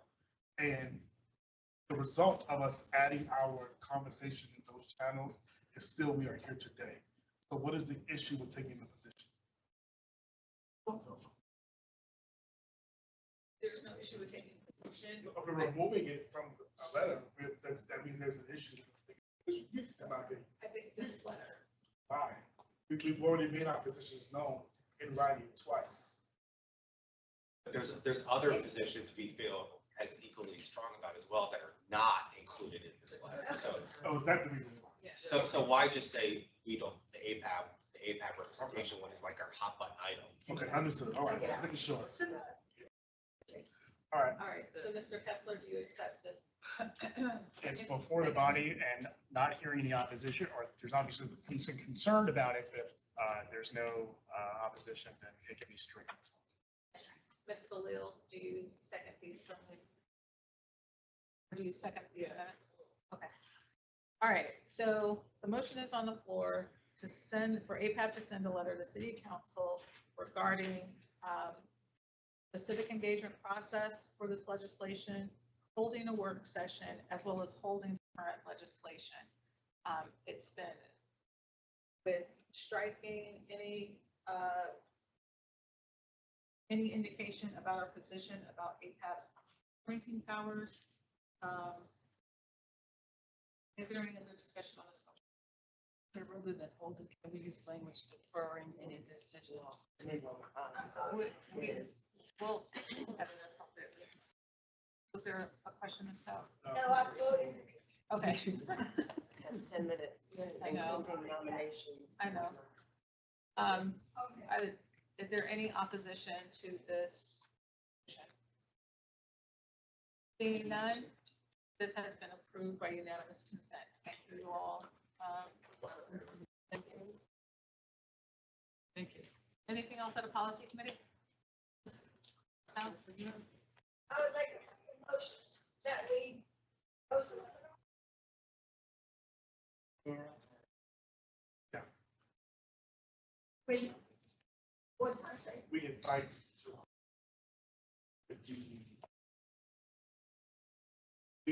We have to decide what time. Doesn't have to be a meeting. I make a motion we allow the policy committee to start work on details to set up a webinar. They authorize the committee to get options for it. I actually need a motion for that.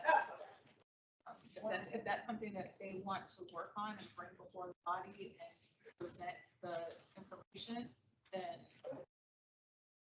So I disagree. Or they need to be assigned that. It is on this topic. Yes, so the idea Then is, it is business that has been referred to the committee by the body already. so So the we don't need body, to re-refer. but the body is bringing it back to ask, do you all grant permission to host a public meeting on behalf of APAB with this association? Gotcha. So I have a question about that. Why a separate webinar? For having the town hall? So the town hall, the house is directly to legislation. The webinar is to educate anyone who wants to know why this is a problem, to get questions as to why this is an issue, and to allow them as the subject matter experts to explain for them why these are not best practices, why they are opposition to legislation. That has not been done. No one has entertained an audience publicly, but citizens can participate with this association. And is it too much to ask them to participate in the town hall? Do you think that would be? They have been asked to participate. I don't know what the response has been yet, but they have been asked. But they'll only have a limited amount of time given other things that are on the agenda. I presume this is more of a fully interactive conversation sort of with them, and not other groups, but just the, I'm speaking to what's written here. So, informational purposes. So my question is, would we be able to put together this type of webinar in enough time with the current legislative timeline? I think that. Okay.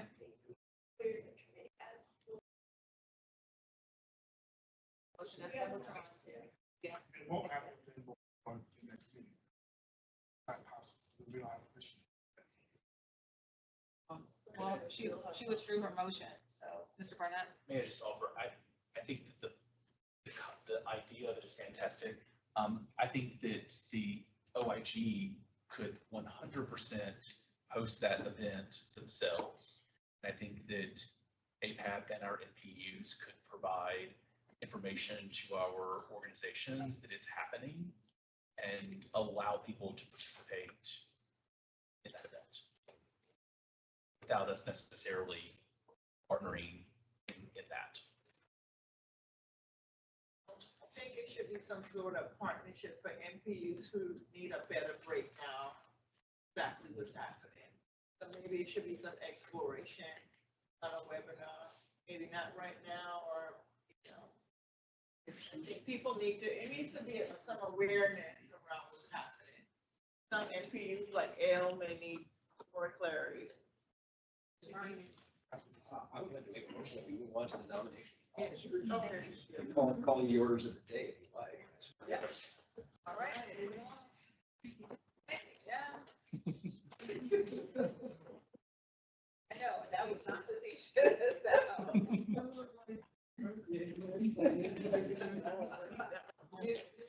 Consideration nominations for 2025 elected officers per our operating procedures. We will turn this over to the Department of City Planning.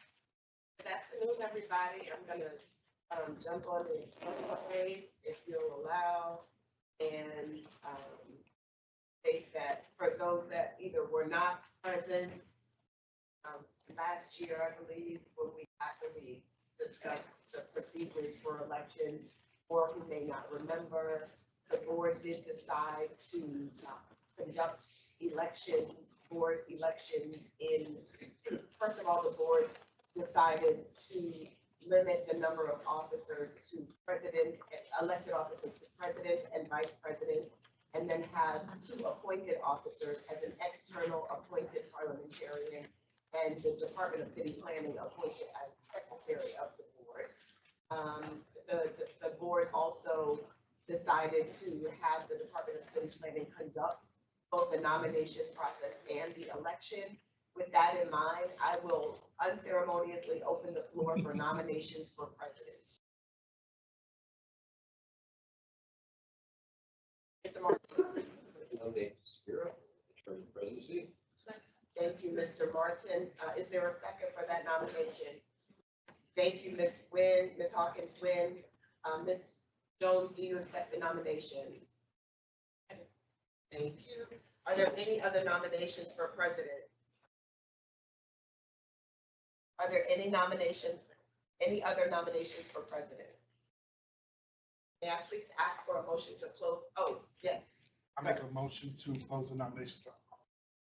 One step ahead of you, Mr. Hunter. Thank you, Mr. Hunter and Ms. Balil, for the motions to close nominations for president. The motion has been made by Mr. Hunter, seconded by Ms. Balil. Is there any opposition to closing nominations for president? Being none, I will consider this motion carried by unanimous consent. Is there a nomination rather, for vice president? Mr. Martin. Nominate Gloria for vice president. Oh, come on now, Gloria. You accepted last year. Okay. Is there a second for that motion? Is there a second for the motion? Mr. Martin is nominating Ms. Hawkins Wynn from MPY. Second that. Ms. Flowers is who I heard first to second that nomination. Ms. Hawkins Wynn, do you accept the nomination? Yes, no, she had accepted first, then we get other choices. You asked for multiple ones last time. I'm not finished. She's not I just finished. asked if she accepted the nomination. Are there any other nominations for vice president? Dr. Stout. I'm not, guess Is there a second for that nomination? Second. Mr. Kessler, did you accept that nomination? Yes. Yay! Are there any other nominations for, I'm sorry, Mr. Kessler has been nominated by Dr. Stout, seconded by Ms. Valil. Mr. Kessler has accepted that nomination. Are there any other nominations for vice president?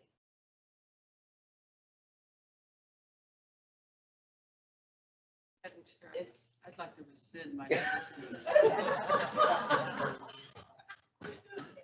Yeah, I do believe Kyle may be, have a lot more of a platform to do that job. Are you withdrawing your acceptance of the nomination? All right. Thank you, Ms. Witt.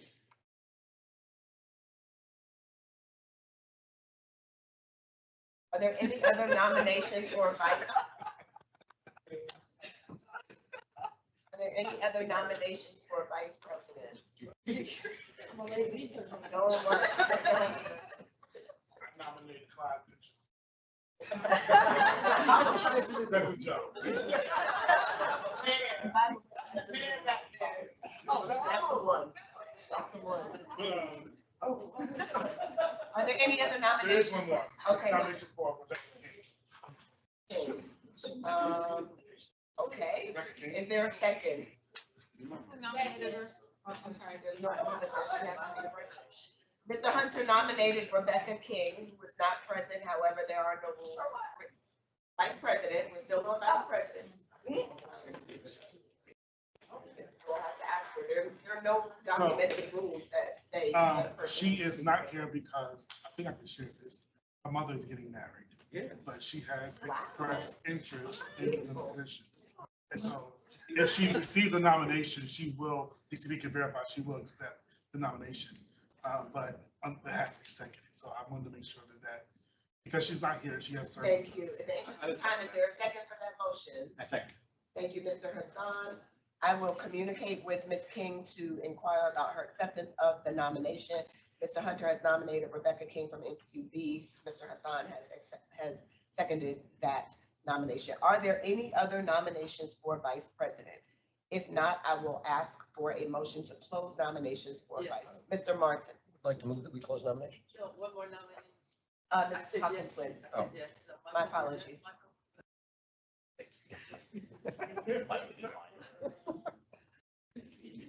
Are there any other nominations for vice president? If not, may I please have a motion to close nominations? I would like to move that we close nominations. Is there a second? I second. Second.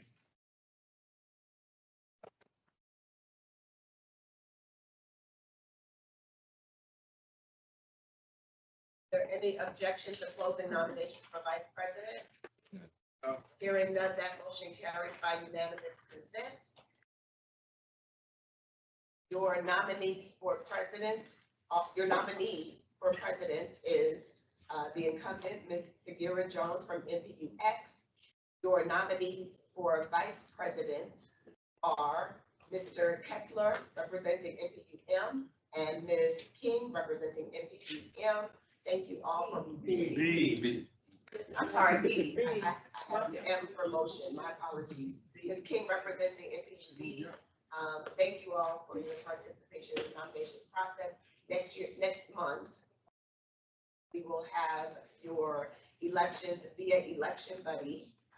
I do remember our elections earlier, a year ago now. So I will ask for everyone to please have your cell phone present so that you can participate in it. Get a conversation about not using. You do not have to use Election Buddy. I don't have a problem with it. No problem. I will see y'all again. And nominees should send in resumes. Pardon me? Nominees should send in resumes. I will communicate with all the nominees. And be prepared to speak at the next meeting. I will communicate with all the nominees. One quick for the official record, my statement about Ms. Manigault's personality in no way was intended to reflect poorly against the office of the Inspector General. That's all. So for Ms. Lalou, any recent announcements from those we sent out in the recap? Absolutely. Yeah. All right. All right. We've had a motion to adjourn, seconded. Who made the motion to adjourn? Victoria Hawkins Okay, Smith. we just got her coat on. Is there a second? Thank you, I appreciate y'all. All right. Thank you.